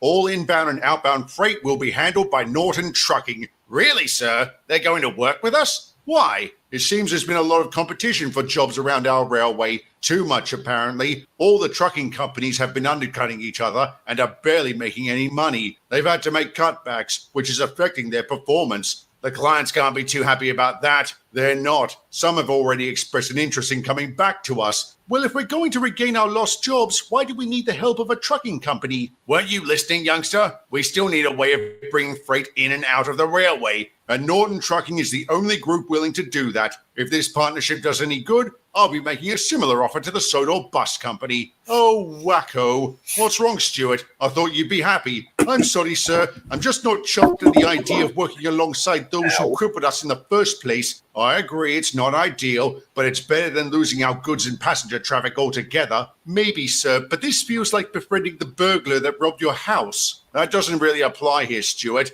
Nobody stole anything. The roads presented an alternative, and the customers went with them. So it's the public's fault? It's nobody's fault. Even if someone was to blame, that's not going to make things better. Working together with our new partners will. Can I trust you to do that? Yes, sir, you can. Well, it looks like your gov did buy the railway. Mr. Norton made an offer and your manager accepted. And would he have made that offer if his company was doing well? Probably not, but it isn't, and I'm glad he's taking steps to fix that. I don't want to lose another home. What did you say? I said I don't want to lose another home. So you've several times. I would join a company and things would be all right for a while. Then the work would dry up, or they would cut costs, or they would underbid on a contract so we'd operate at a loss. And when I heard how much we were undercutting the competition here, I thought to myself, here we go again. Whistling fireboxes. How do you cope with that? By remembering the old saying, such is life. Things will inevitably go wrong, and when they do, I prefer to not dwell on them. It won't make the situation any better. No, it won't. Thank you, Onslow. You've given me a lot to think. What the frick? What on earth is happening up there? Oh. Oh no! Everyone get clear! Ow! Damn safety valve! Really? A safety valve first. Unoriginal way that a character could die in the scene. Oh shoot, what the frick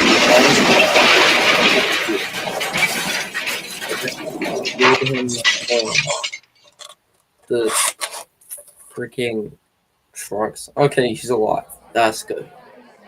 How you doing, Onslow? I've been better. What happened with those trucks? That dodgy winch came out again. I thought we fixed it, but obviously not. I'm so sorry about that. I'm sure you didn't mean for it to malfunction again, Rusty. Such is life. And you didn't have to risk yours to save mine, so why did you? It seemed like a good idea at the time. Ugh, and I have no idea why. Well, thank you. Thank you so much. Not to worry. Just don't expect me to do that again. Oh, I don't. I know exactly how you're feeling. This is giving me deja vu. How's that? So I told him the story about my cracked funnel, and he was in hysterics by the end. Did you mention the drain pipe? Why do you think he was laughing? I hope he'll be all right. He will be. According to Mr. Norton, he'll be back delivering packages in a few weeks. Is this going to affect our partnership, sir? No. He understands it was an accident. One that nearly took out you, Stuart. How are you doing? I'd feel better if I wasn't so embarrassed. About what? My behavior, sir. It's been appalling. I'm so sorry about that. Yeah. And I'm sorry for whining about the loss of the mid-Sodor Falcon. I need to let it go. Ah, don't worry, Stuart. I'd be lying if I said I didn't think about the MSR from time to time, and that I wasn't slightly concerned the SKR might end up like it. Then allow me to put your mind at ease. It's not going to. Even if we shut down all freight and passenger services, we'll be just fine. Really, sir?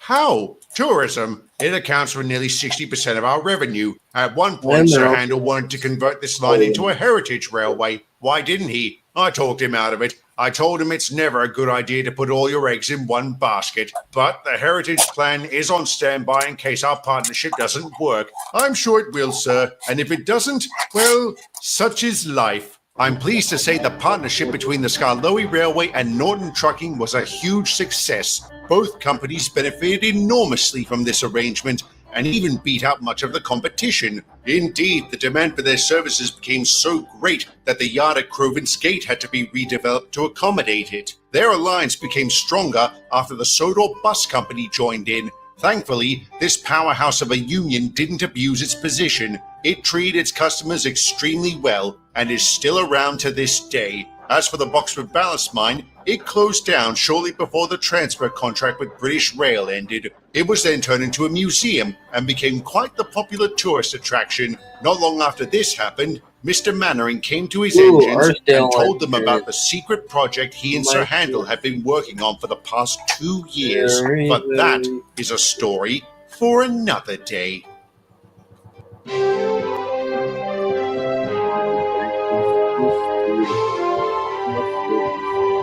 Overall, this episode was pretty good. I honestly thought that there was going to be a character death in the episode, but I guess not. And I'm glad there was, because I'm thinking it would have been either Atlas or Stanley. Or actually, The no, train, Stanley. for its type, is the most powerful vehicle on land, It's gonna survive. and the engines of Sodor are the power behind the docks, industries, and branch lines that make up the world-renowned Northwestern Railway. These are the stories of Sodor. Not like in the year 2015.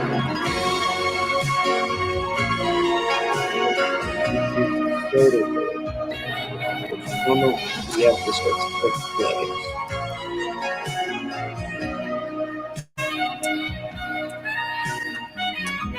In 2015, which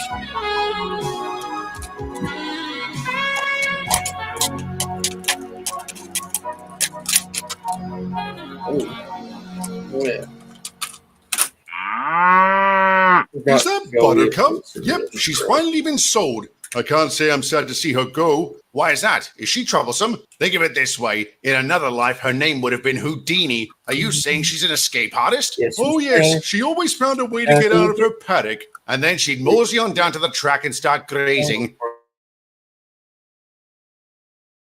I can't count the number of times we've been held up by her. Stupid bloody cow. I pity the poor sod who bought her. Who was it? The Higgins farm. Higgins? Near Marbrook? You know them? The MSR used to run by that place. It's been the same family for generations. On market day, we take their cattle down to Ulster. Funny you should mention Ulster. I was there yesterday and saw some men working on the old transfer yard. What were they doing? Allow me to answer that. But before I do, I apologize for not talking about this sooner. We wanted to make sure everything was finalized before making any announcements. Who's we, sir? Myself, Sir Handel, and the former operators of Boxford. When they discovered the mine was running dry, they started poking around the island, hoping to find another source of stone, which they did at Arlesdale.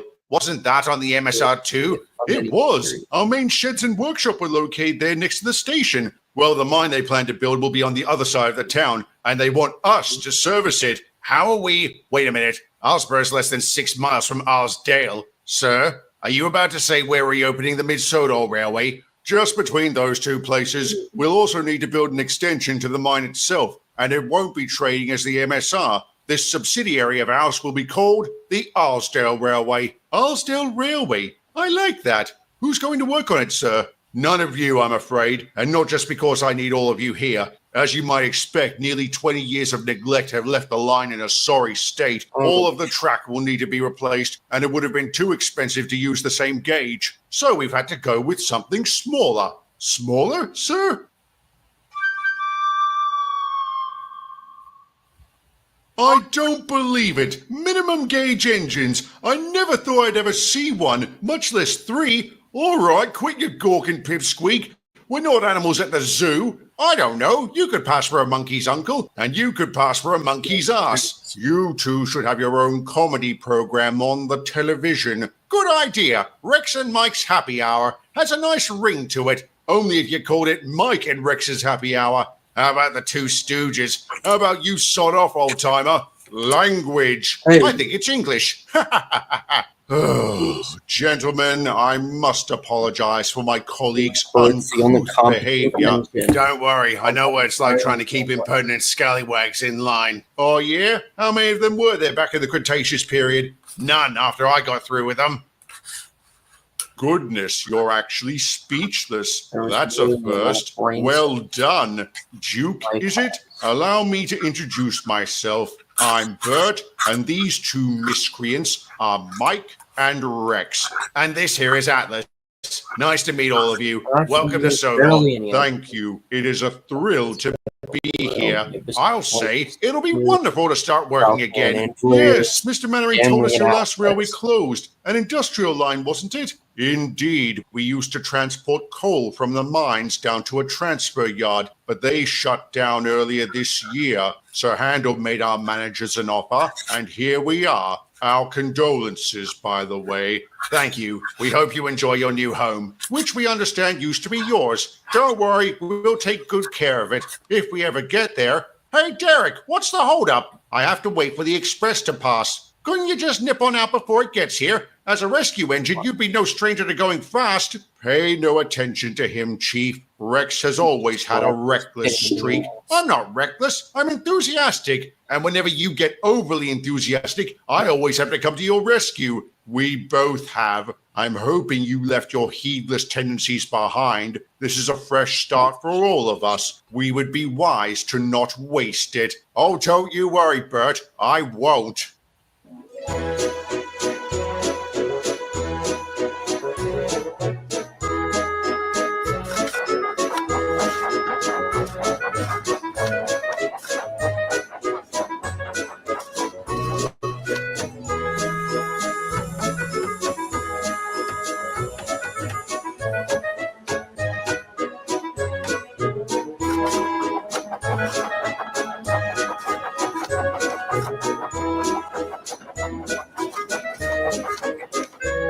Ow.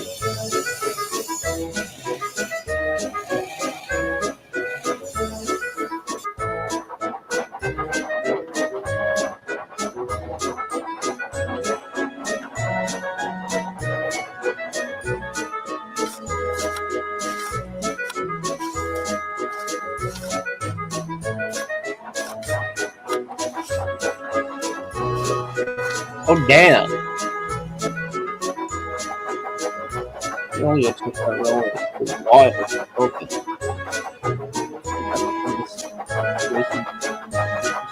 This is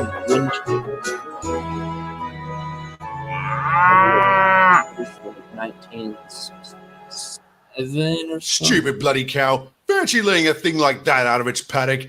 Apparently, she has a knack for escaping. I'm just glad it was you who encountered her, and not a certain other fellow. What are you having a go at me for? I haven't had one accident since we got here, and I've never hit an animal my entire life. I would chalk that up to luck, which you shouldn't keep testing. The way you're constantly flying down the line, it's like you're trying to break the sound barrier. I just want to get this line up and running so we can get to the real work, which you won't see if you end up in pieces. You need to slow down, Rex, especially in this weather. The icy rails are bad enough, but the snow drifts could cause real problems. Only if you don't know how to handle them, which Rex seemingly did. He had this uncanny ability to make short work of every snowdrift he came across, all without the aid of a plow. This became a source of entertainment for the locals. Every time he burst through a pile of snow, they would cheer. Indeed, the locals were very excited by the return of rail travel. In fact, they began asking if the ADR would be running passenger services. Originally, the answer was no, as it was intended to be an industrial line, but the sheer volume of requests caused Mr. Mannering to reconsider. Call me a monkey's uncle. I'm staggered by the demand. I may know the reason behind it, sir. The locals seem to think it would bring in a lot of tourism, and I'm kicking myself for not thinking about that. Guess that makes me a monkey's ass instead. So we are going to run passenger trains, sir? We'll give it a try and see how they go. Isn't that going to muck up the schedule, sir? No. The Christmas break is coming up soon, and work won't resume until after the new year. So it'll be the perfect time to run passenger trials.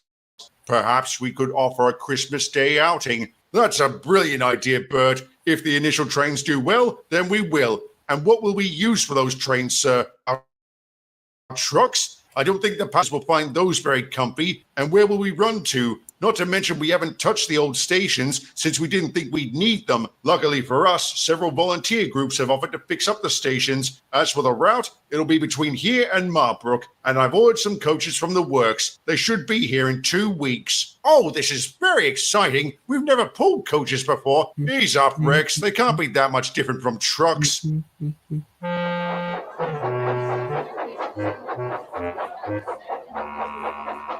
Ouch! I say, please be careful. What are you on about? I barely touched you. You called that barely? My word, I would hate to experience a forceful touch from you. Bust my buffers. Are all of you this delicate? Listen here, we are coaches. You can't just knock us about like we're filthy coal wagons. Forgive me, Your Majesty. I didn't realize you were as soft as a Christmas pudding. This one's a kind sort, isn't he, girls? Aye, truly lovely. Lord, give me strength. Calm down, Mike. Ladies, I apologize. Neither he nor I have any experience with coaches. At least you're polite. Is there any chance you could take us out instead? Sorry, but you pansies are stuck with me. Now come on. All right, don't fuss and don't bump us. Oh, shut up. They're not told to shut up. That's a little weird.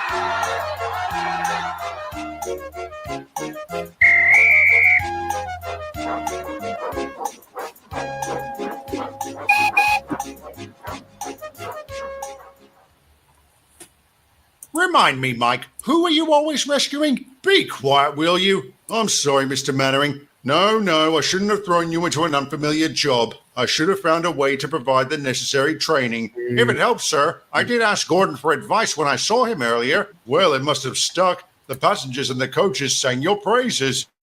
Do I want to know what they said about me, sir? In short, nothing good. But don't lose heart. Follow Rex's example and ask the big engines for tips on taking coaches.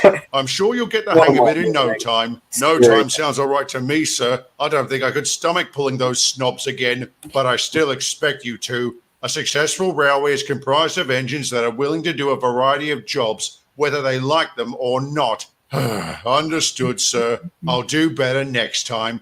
Thank you. You're not scheduled to take coaches for another few days. I suggest you use that time to prepare. Rex, I believe you're up next. Yes, sir. I'm looking forward to it, and I look forward to hearing how it goes. Good luck and good night. Don't feel bad, Mike. Some of us have it, some of us don't. You shouldn't boast, Rex. Your performance today might have been beginner's luck. Why are you so quick to say it's luck, Bert? Has it crossed your mind that maybe I'm just a good worker? I know you are. But if today's events have proven anything, it's that we need to be careful when handling passengers, which I was. You heard the gov. Everyone sang my praises. Just don't let it go to your smoke box. Your recklessness tends to rear its head when that happens.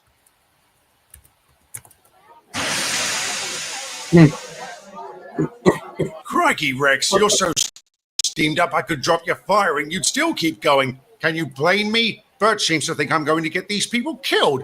I wonder if he wants that to happen just so he can say, I told you so. He doesn't. He just wants to make sure you do a good job and you're safe about it. I can attest he's been both safe and so professional. cursed. You have been most punctual, too. Keep this up and maybe you'll become the railway's express engine. I like the sound of that. Let's just get back to Ulsborough in one piece, all right? Will do.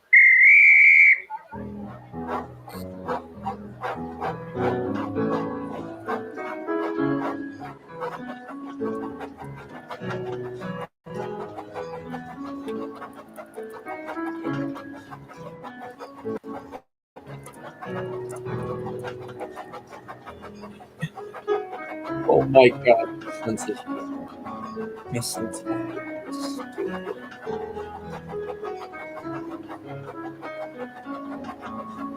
Rex, I don't think you'll get through that. Oh, yes, I will. Rex?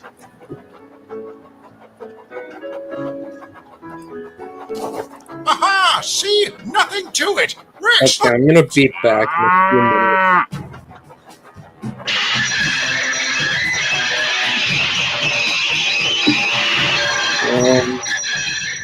Yeah, I'll be back in a few minutes, I guess. So I'm gonna mute for now and pause the episode for a second. My god.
Alright, guys, I am back. So, let's get back to watching the episode. Oh shit, I was a cow.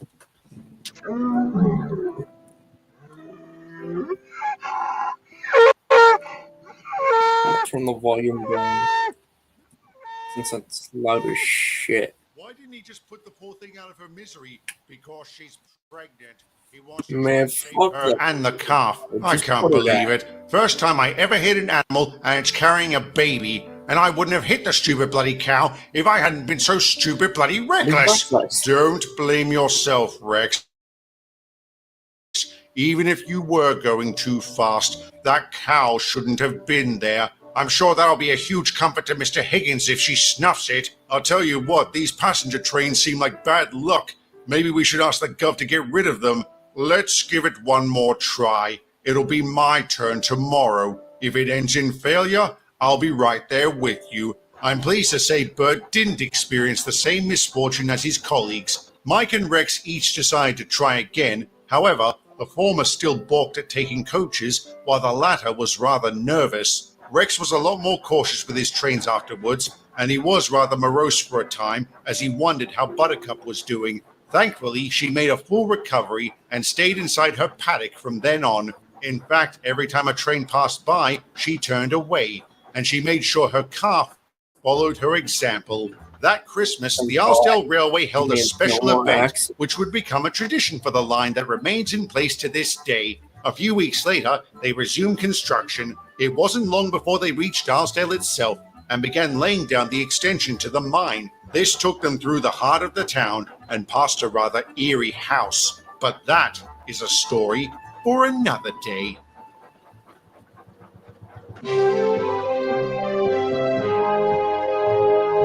Then, episode. Honestly, a really good episode. Really better piece.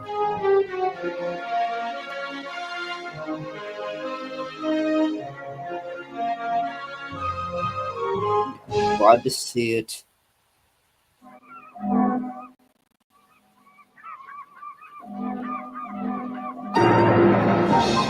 The train, for its type, is the most powerful vehicle on land. And the engines of Sodor are the power behind the docks, industries, and branch lines that make up the world-renowned Northwestern Railway. These are the stories of Sodor.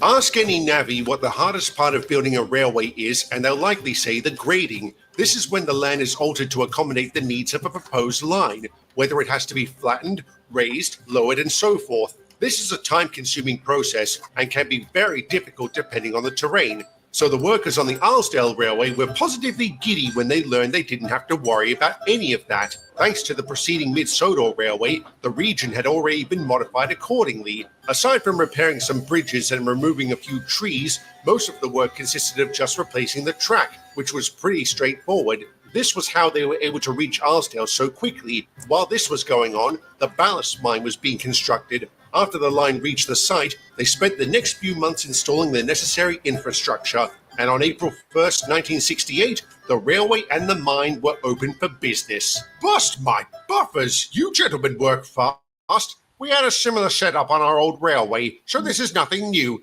But this is fizzling fireboxes. I can't believe we're still running passenger trains. Don't worry, Mike. I spoke to Mr. Mannering and he's going to take you off passenger duty soon. Really? How soon? Next April Fools! Oh, all right, you got me. Well done. Now that's it. You know the deal. What deal? Back on our old railway we had an arrangement when it came to April Fools. We would only play a single prank on each other, and I think it's time to change that. Like you said, Bert, this is a fresh start. Don't you dare! One is already too much. Yes, as much as I enjoy having a laugh, I think it would be best if we stuck with the current system. Fine, then so will I. For now. What's that supposed to mean? Nothing. Rex, what are you planning?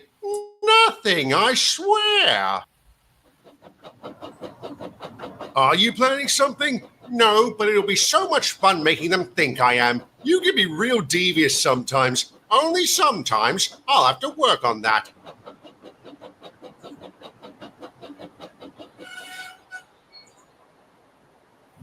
Oh, hello. Good afternoon, madam. This isn't a pedestrian bridge. For your own safety, I must insist that you leave. Yeah, sure. Sorry. I just want a better view of the river. My husband's a fisherman. I was hoping I'd be able to see his boat from here. Have you spotted it by any chance? It's called the Silver Krill. Can't say I have. Oh dear, he should have been back by now. I'm sorry about that. I'll keep my eyes open and let you know if I see anything. Thank you. I'll be on my way then. Goodbye.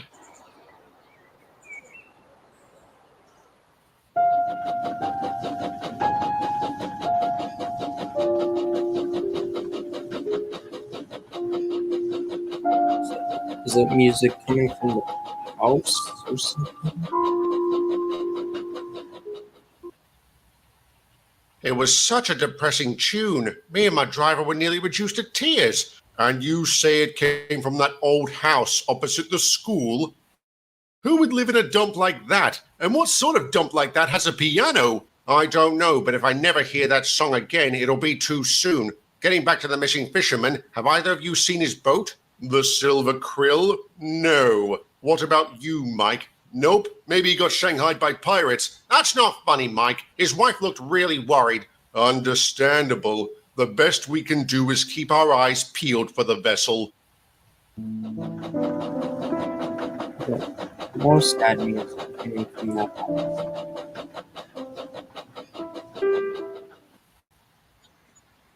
Morning, Bert. Oh, hello, Aiden. How are you? Better than you, it seems. Why the long face? I just heard this rather sad music coming from the Fletcher house. Is that it?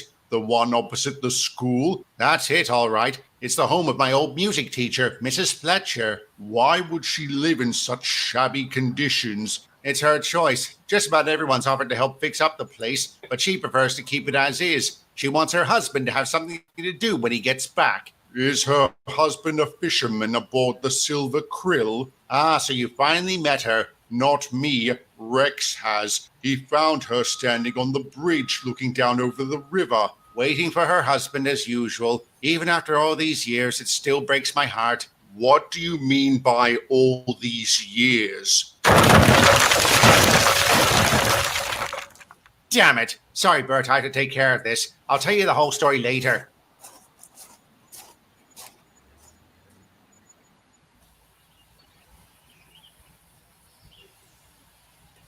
Mrs. Fletcher? Yes? Don't worry, I'll stay off the bridge. I'm sorry if I got in the way of your mate. No, that's quite all right. Rex told us about your husband. I wanted to ask if he's returned yet. No, he hasn't. I hope he gets back soon. There are some loose floorboards in the kitchen that need fixing, among other things. If you like, ma'am, I could ask some of our workers if they'd be willing to lend a hand. I'm sure they already have. They're mostly locals, aren't they? I even taught a few of them the piano when they were young. Was one of your students named Aiden? Aiden O'Hara, yes. All thumbs, but he tried his best. I see. Well, thank you for your time, ma'am. I'll be on my way now. And I should move closer to the riverbank. I want to make sure my husband can see me properly.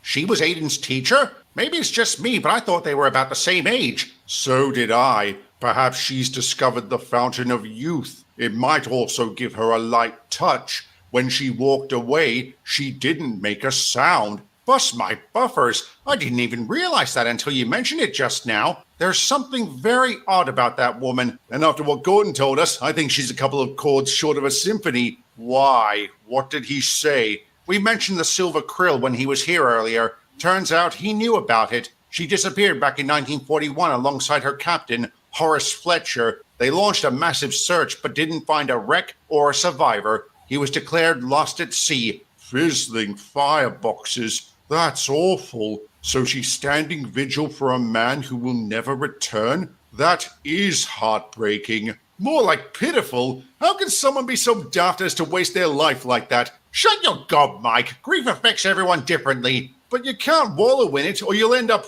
well, like her. And I'll be sure to tell her that if I ever see her. You will do no such thing. If you do come across Mrs. Fletcher, you will offer your condolences. And if you don't, her husband won't be the only one lost at sea. Understood? Yes, Bert. Mrs. Fletcher, I take it. That's right. Nice to meet you. Mike, is it? Yes, Mum. And I want to offer my condolences over the loss of your husband. So you believe he's gone too? Don't you, Mum? If I did, I wouldn't be waiting for him. With all due respect, Mum, that's a mistake. Why? Because he vanished, 27 years ago? Have you ever heard of someone coming back after being gone that long? No, but that doesn't mean it hasn't happened. Maybe not, but it is highly unlikely. You're not doing yourself any favors by wasting away here. Is that what your husband would have wanted? When he comes back, I'll ask him. I appreciate your concern, Mike, but you don't need to worry. I have all the time in the world.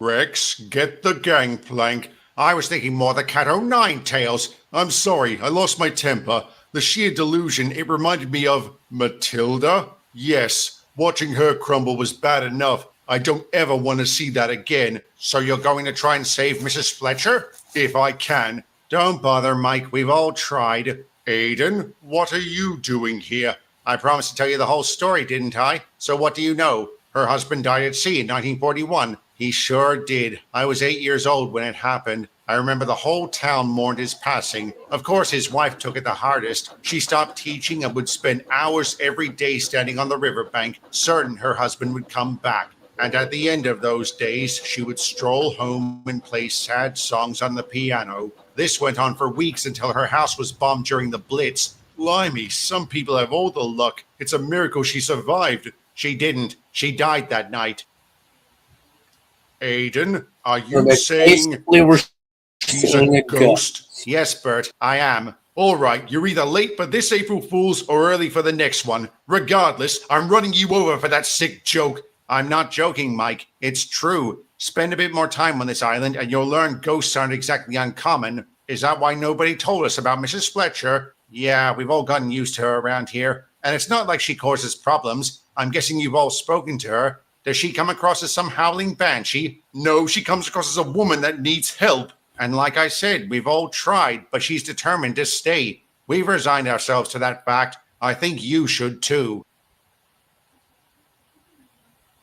He was right. This island does have a history with the paranormal. Did you know about Mrs. Fletcher? Did the Mid-Sodor chaps? Yes and yes. On behalf of everyone, I'm sorry for not telling you. I guess it wouldn't have made much difference. It still burns me up. How could someone waste their life like that, even if it is eternal? Love makes us do foolish things. Don't I know it? Damn that woman. You're taking this rather personally, Mike. Is there a reason for that? Yes. Back on my old railway, I was friends with this local girl named Matilda. She was such a sweetheart. She was engaged to a soldier who went missing during the war. Matilda was so certain he would come back. She held on to that belief right up until we came here. By then, she was so hollowed out by sadness that I hadn't seen her smile for nearly 10 years. Mrs. Fletcher reminds me of her. Perhaps you should try sharing that story with her. Maybe if she sees a parallel to her situation, she might move on. It's worth a shot. What have we got to lose? She never found anyone else? Others were interested, but she turned them away. She turned everyone away. And she hadn't smiled in 10 years? No. How long has it been since you smiled? A lot longer. Mrs. Fletcher, do you enjoy living like this? No, I don't. Then for your own sake, move on. Horace could be waiting for you right now. Why don't you go to him? Because what if he's not there? What if I miss him here? If I ever see a ship called the Silver Krill, I'll shout out to its captain, "Your good lady has moved on. Go find her." That's what you'll say? You promise? I swear.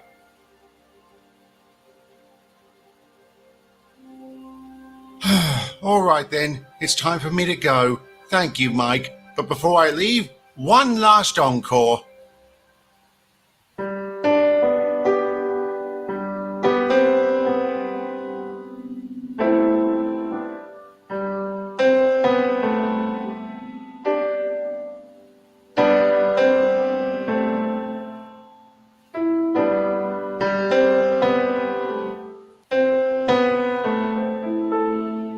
Awesome. Go back. And holy shit, the house disappeared.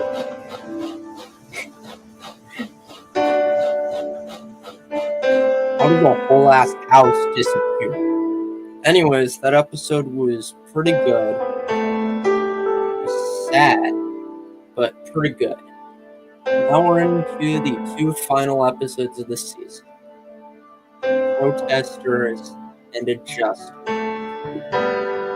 Both of those episodes should be pretty good.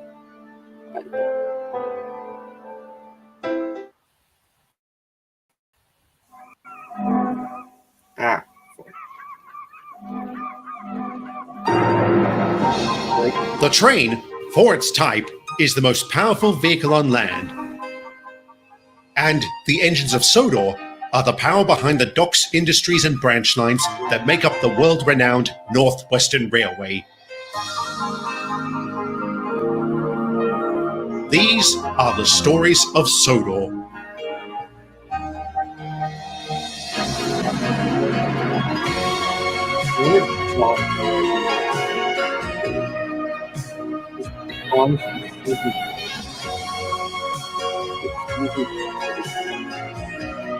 Two years ago.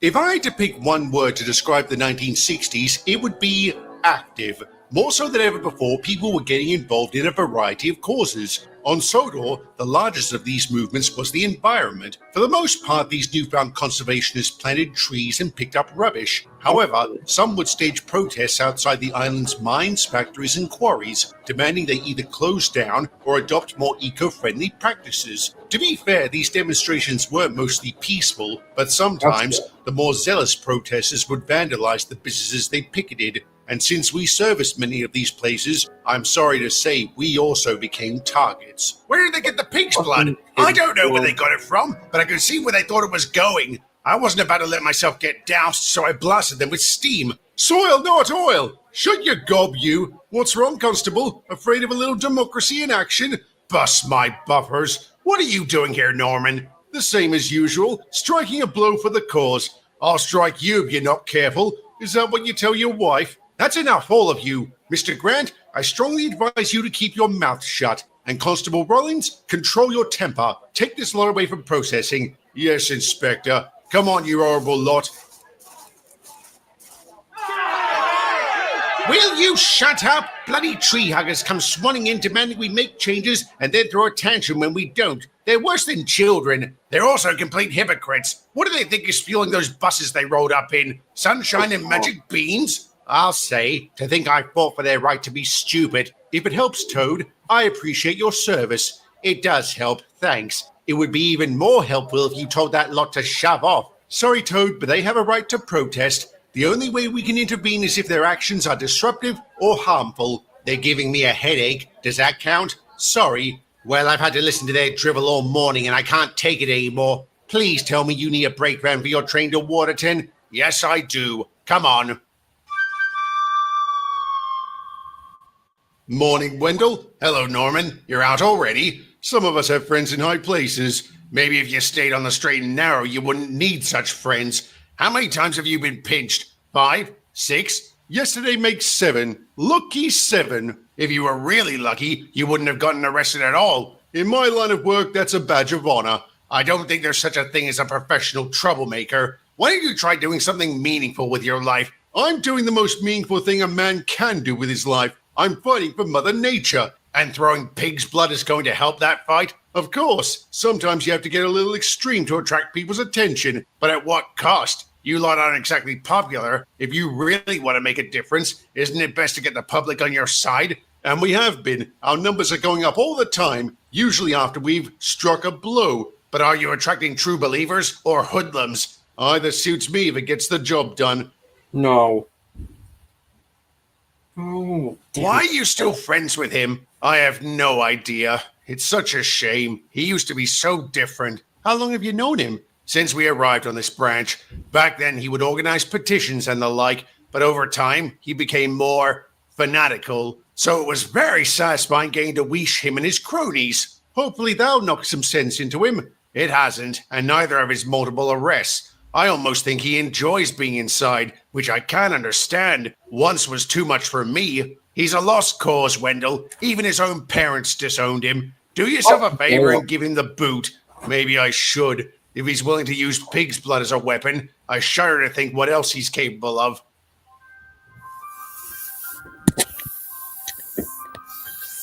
Oi, you! Stop! Get back here! Oh!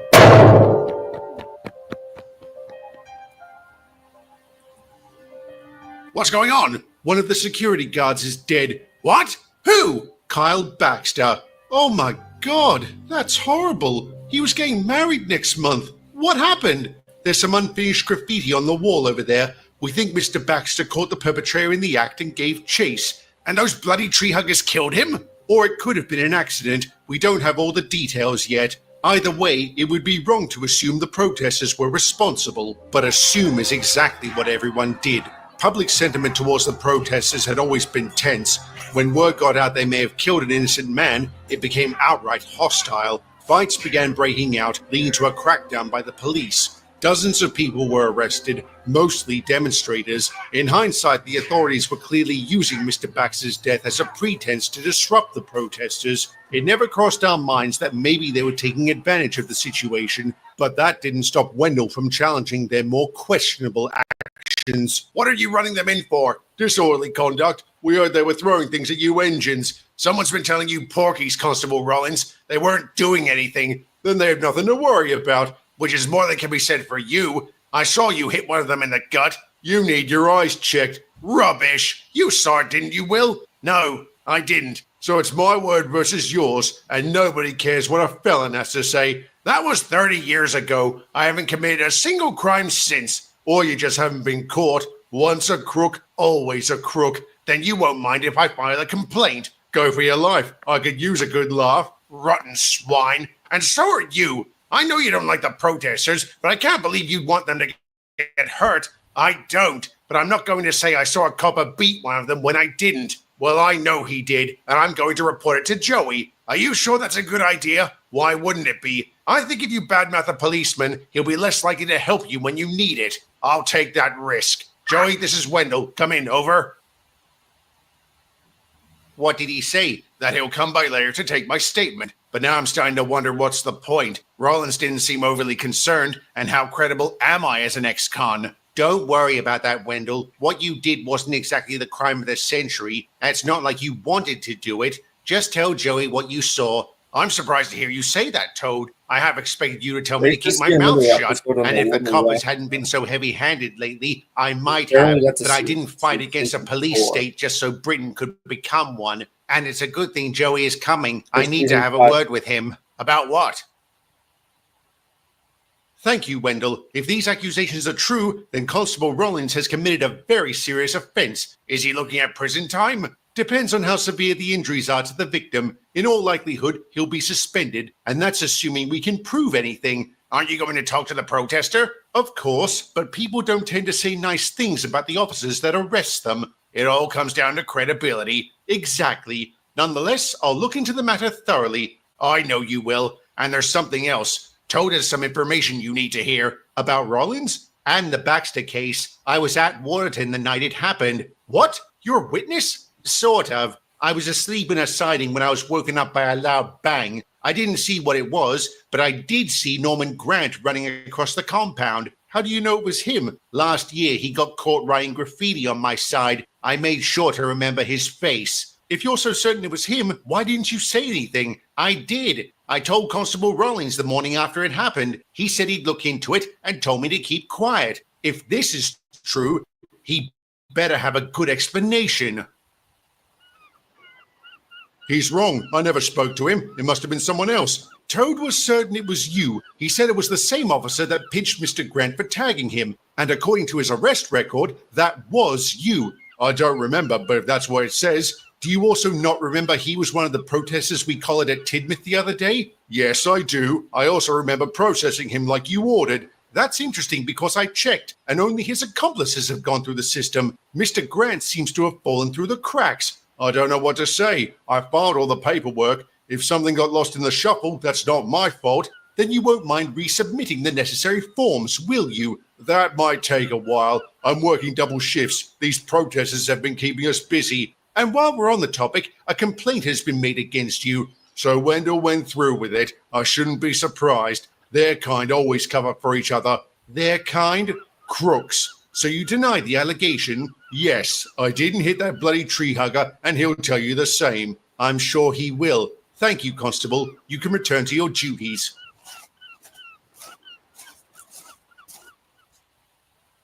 You believe him? No, but my gut doesn't count as evidence. There's something else. You said Mr. Grant claims he's been arrested multiple times? Well, the only one on his record is from when he tagged Toad. Really? Maybe he was just boasting. Or maybe...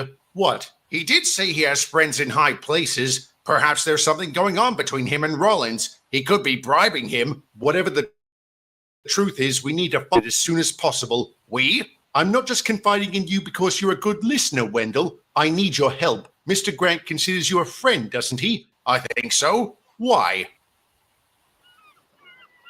Hello, Wendell. Norman, there you are. I haven't seen you for days. I've been keeping my head down since that security guard snuffed it. I'm not surprised. They've been rounding up protesters left, right, and center. I thought maybe you got pinched. Even if you did, I'm sure Constable Rollins would have helped you out. What do you mean? There's a rumor going around you've been paying Rollins to keep you out of jail. Pah! He wishes. Are you saying it's not true? Of course it isn't. I wouldn't waste my money on a copper, especially when I don't have to. I've got that pig by the short and curlies. That sounds more like blackmail than bribery. Because it is. Grant has evidence that Rollins has been abusing his wife. What sort of evidence? A photograph. He wanted to dig up dirt on Rollins after he was arrested, so he took a camera around to the constable's house and, in his words, struck gold the first time. Obviously, he never thought to tell the police. No, he figured having a copper in his back pocket would be very useful. It took every ounce of self-control I had to not blast him with steam. I'll bet.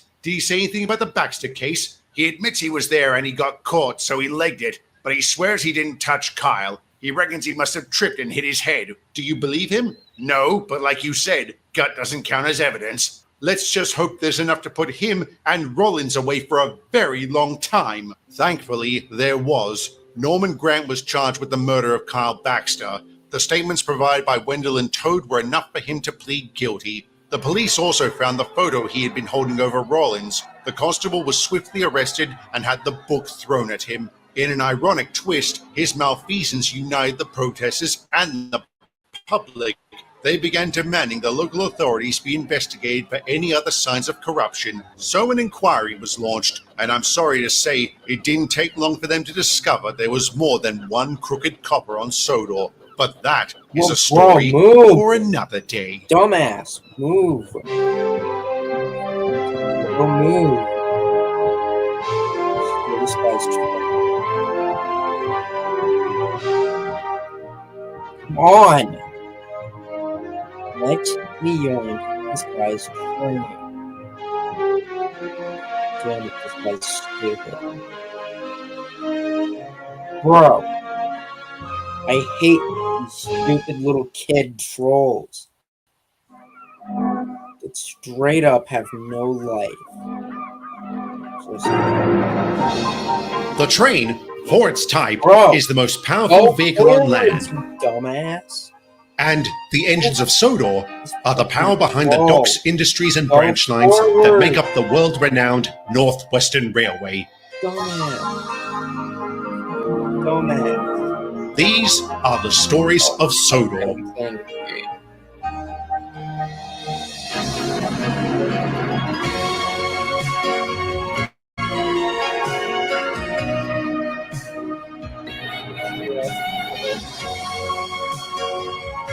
I don't know if we actually make it to the top. Falling off. Oh yeah, buddy. Let's go a little faster. I mean, I mute my mic for now. Oh yeah, also, Protesters was a pretty good episode. Now we're on the final one of the season. I now realize I didn't properly explain why they launched an inquiry into the island's police force. It wasn't so much because of Constable Rollins' actions, but his words. In a desperate bid to save his own skin, he began to rat on his colleagues. He exposed a number of misdeeds committed by his peers. When these coppers were confronted, many of them gave up their own list of names. So the inquiry was convened to sort it all out. Just about every lawman on Sodor was placed under scrutiny. One of the officers caught up in the scandal was from the Railway Inspector's Unit. It seems he had an arrangement with a local prostitute, and I'm sorry to say that after he was pinched, he pointed the finger at Joey. What exactly is he saying? Constable Murphy claims you knew about his relationship and turned a blind eye to it. He's lying. I had no idea he was into that sort of thing. Are you aware he has 2 complaints in his file from other hookers? Yes, but they were from before he joined this unit. Did you ever ask him about them? He said they were false accusations. Since they were dismissed for lack of evidence, I believed him. Well, there's plenty of evidence against him now. He'll likely be kicked off the force. Good. I don't condone that sort of behavior, and I certainly wouldn't cover it up. Still, I have to look into this. Pending resolution of this matter, and in accordance with the guidelines laid out by the inquiry, you are suspended from service. I'm sorry, Joey. It's all right, Lenny. I understand. I'm glad you're the one who's investigating. I hope you realize I won't be doing you any favors. If I find out you're crooked, I'll drag you to Railgate by your funnel. Then I have nothing to worry about. How can you not be worried? It sounds like he's made up his mind. On the contrary, he's keeping an open mind. He once told me a good investigator never assumes. I think it's ridiculous they're taking such a hard line. Whatever happened to innocent until proven guilty? Given the situation, they can't afford to give us the benefit of the doubt. Nearly a dozen officers have already been arrested. 3 of them are facing prison time. I hope Rollins is one of them. He is, but he's been given a reduced sentence in exchange for the service he's providing. They show leniency to a wife beater, but not a dedicated officer like you. If the wife beater has important information, absolutely. That's how the system works. And it's complete horse shit. Is there anything we can do? Yes, actually.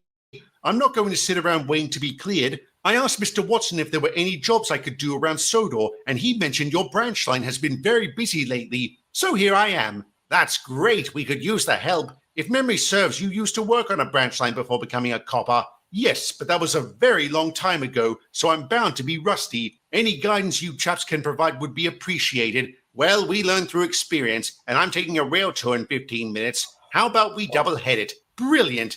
Thank you, Toby. How am I doing? Splendidly. Don't you agree, Annie? Oh, yes, Clarabelle. That was a very smooth ride. Indeed, you're the most polished rusty engine I've ever seen. It's all coming back to me. I forgot how much I enjoyed doing this kind of work. This is just like being on a holiday. Well, you know what they say, a change is as good as a...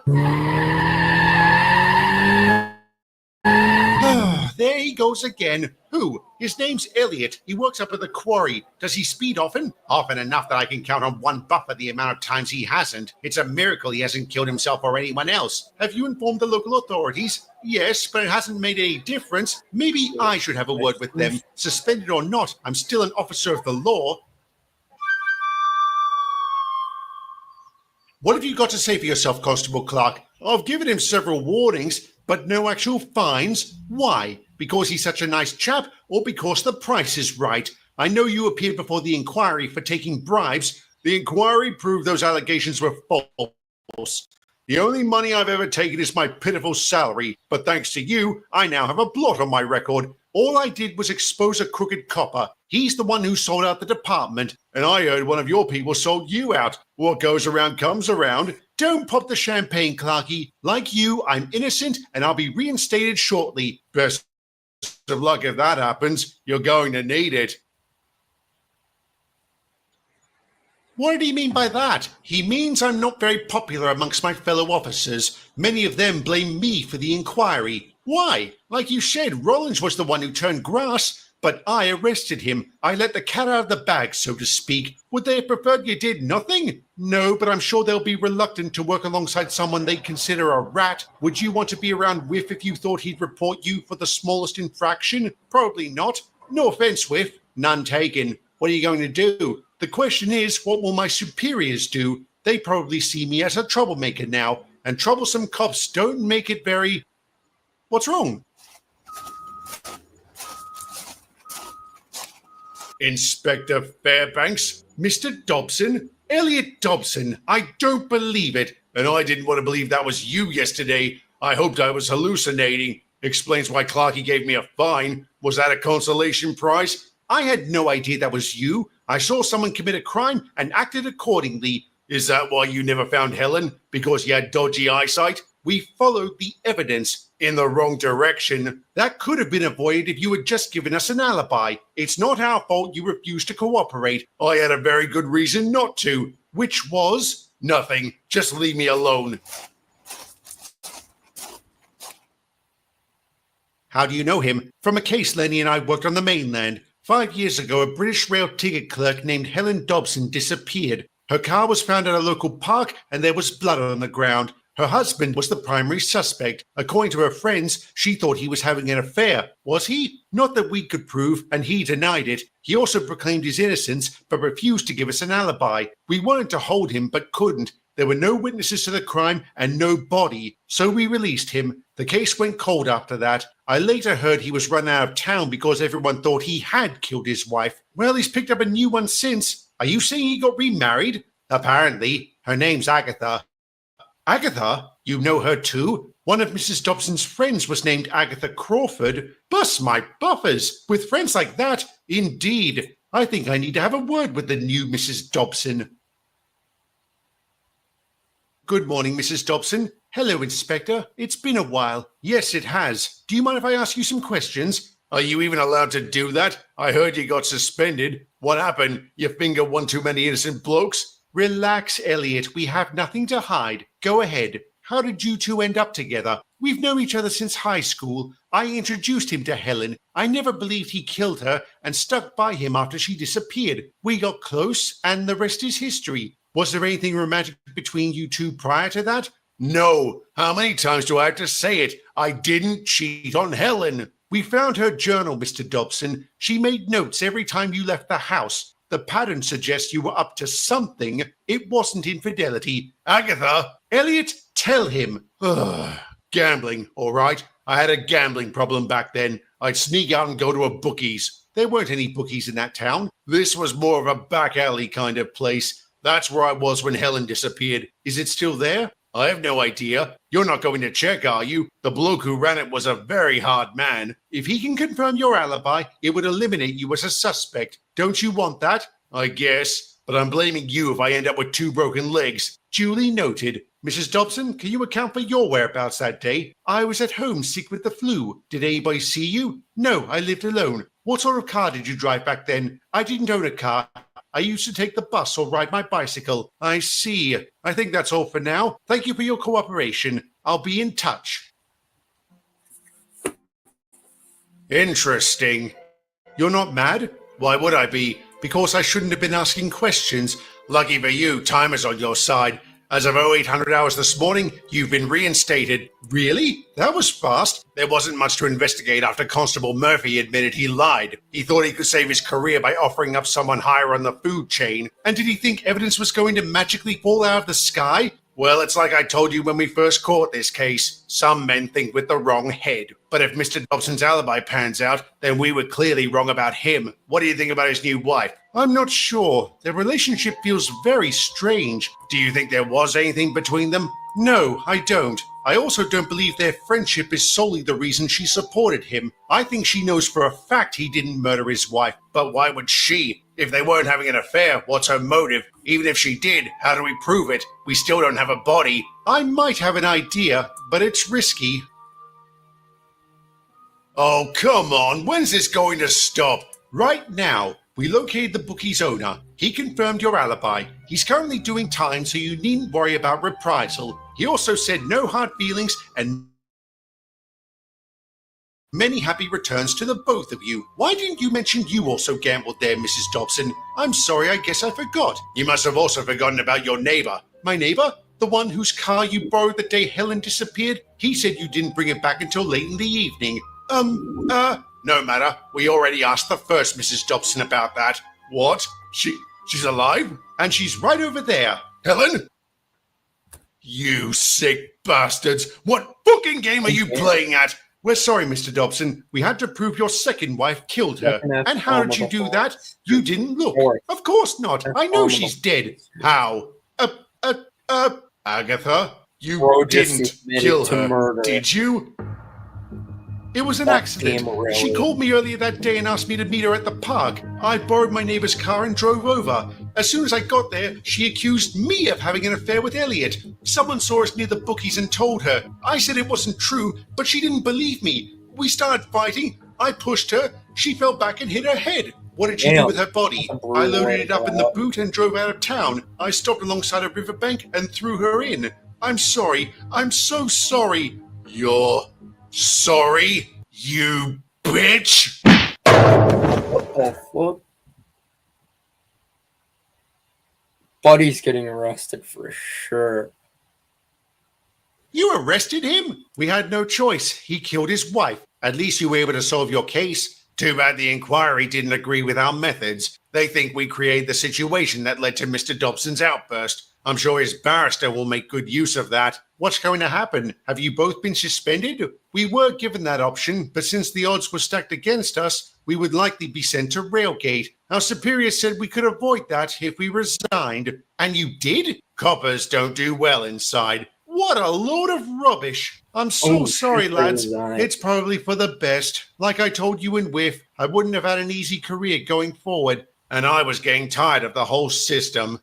Still, I had hoped to end my career on a much higher note. I don't know what I'm going to do. I don't think I'm old enough to retire to a heritage railway. Then it's a good thing I have a job offer for you. You do, sir? Yes, Derek said he could use some extra help. How would you like to join the Fire and Rescue Service? That would be wonderful, sir. Thank you. What about you, Joey? How would you like to be permanently assigned to the Farquhar branch? I would love it, sir. And we'd love to have you here. Welcome aboard. I'm pleased to say both engines adjusted to their new lives splendidly. Lenny did an excellent job working alongside Derek, while Joey became quite popular on the Farquhar branch. A while later, he asked if he could be repainted his favorite color. There was some confusion about a blue engine working on the line that wasn't Thomas, but it was never a serious issue. Speaking of serious issues, Mr. Elliot Dobson was found not guilty of the death of his second wife. However, he had to move away again. Wherever he ended up, I hope he was able to find happiness. The inquiry concluded a few weeks later. Over 30 officers were given the boot or sent to prison. The island's police force would be better off now that its crooked cohort had been removed. Nonetheless, it was a very long time before it regained its credibility. Life went on afterwards with great changes on the horizon. The entire freight industry was undergoing a revolution, one that would greatly affect the railway. But those are stories for another day.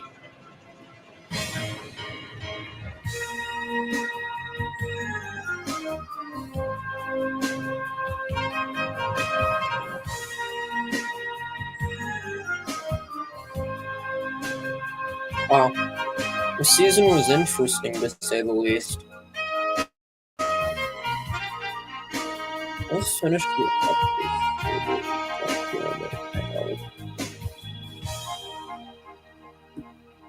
and that's it for the season.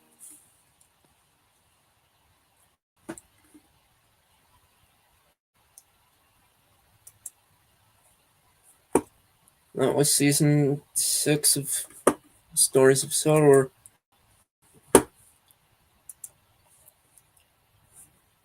Anyways, on to my review of this season.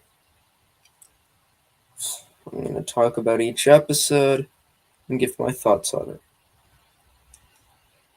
So, for episode 1, Recovery, that was a really good episode, as it discussed had to do with like the recovery for a couple of the engines from last season. So that was pretty good. Informant was boring as hell. Seriously, one of the worst episodes in Stories of Sodor history. Or actually, no, not the worst, but the worst of the season.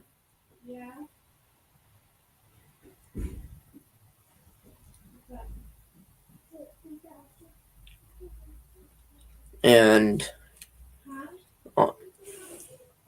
then on to Leadership. Leadership was one of my favorite episodes of the season.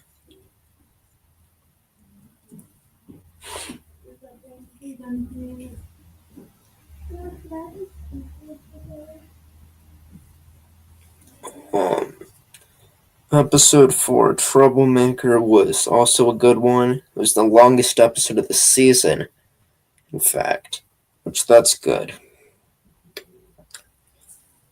Well, not good. Then episode 5, Limits, was pretty good. Episode 6, Losses, was really good despite its short runtime. Arsdale was good. Musician was also a good episode.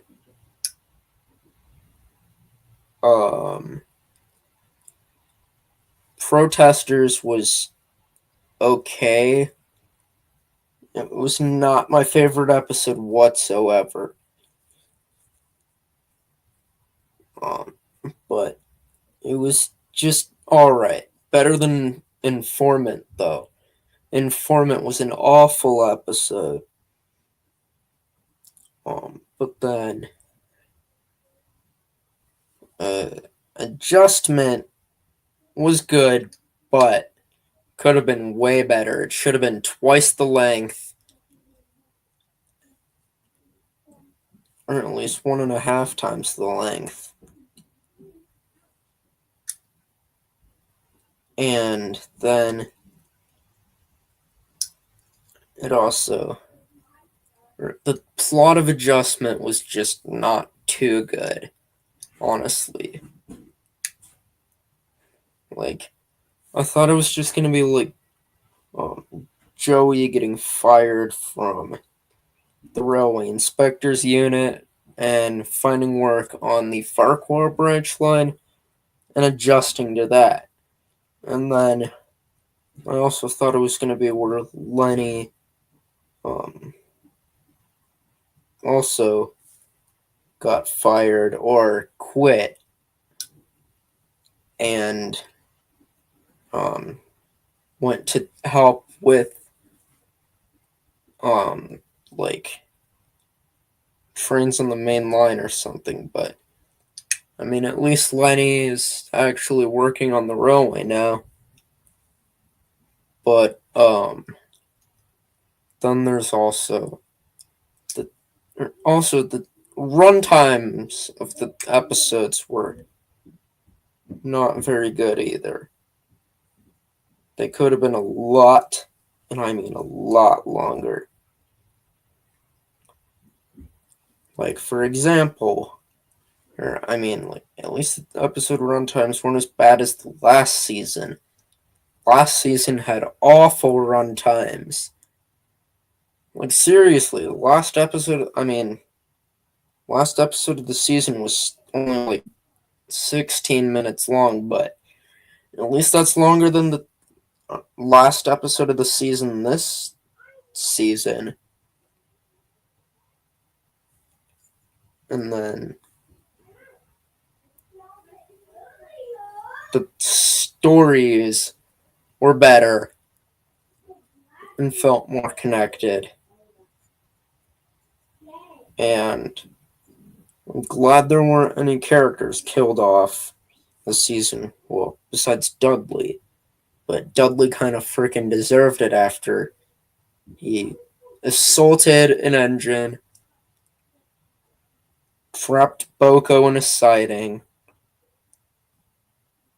and insulted even more engines.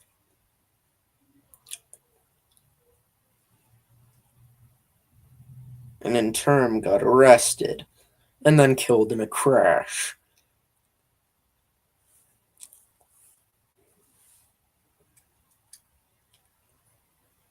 But yeah, overall, season was a step up from last season, but there's still much to be improved.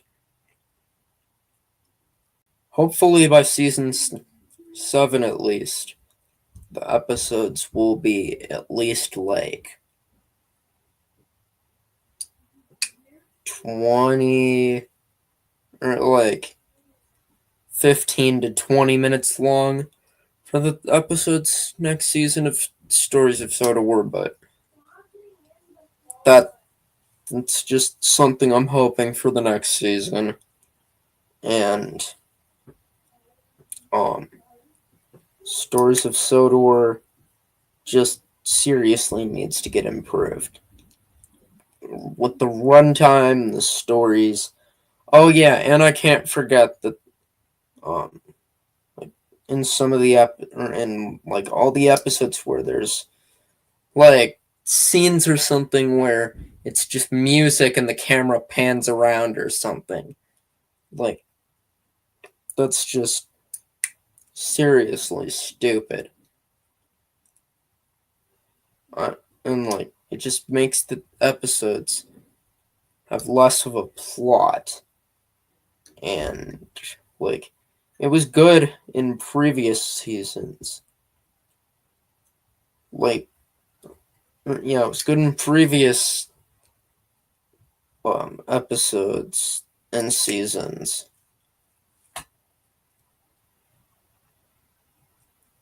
And I feel like the best part it was done in this season was an adjustment right after um the guy killed his second wife and promptly got arrested.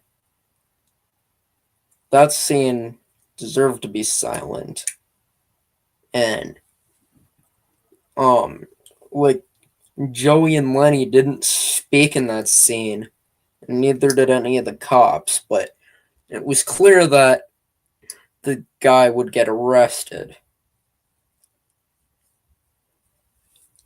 But anyways, this pretty much wraps it up for this live stream.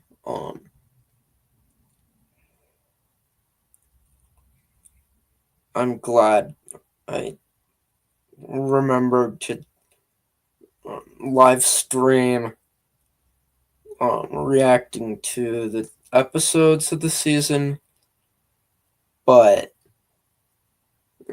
I don't think I really needed to.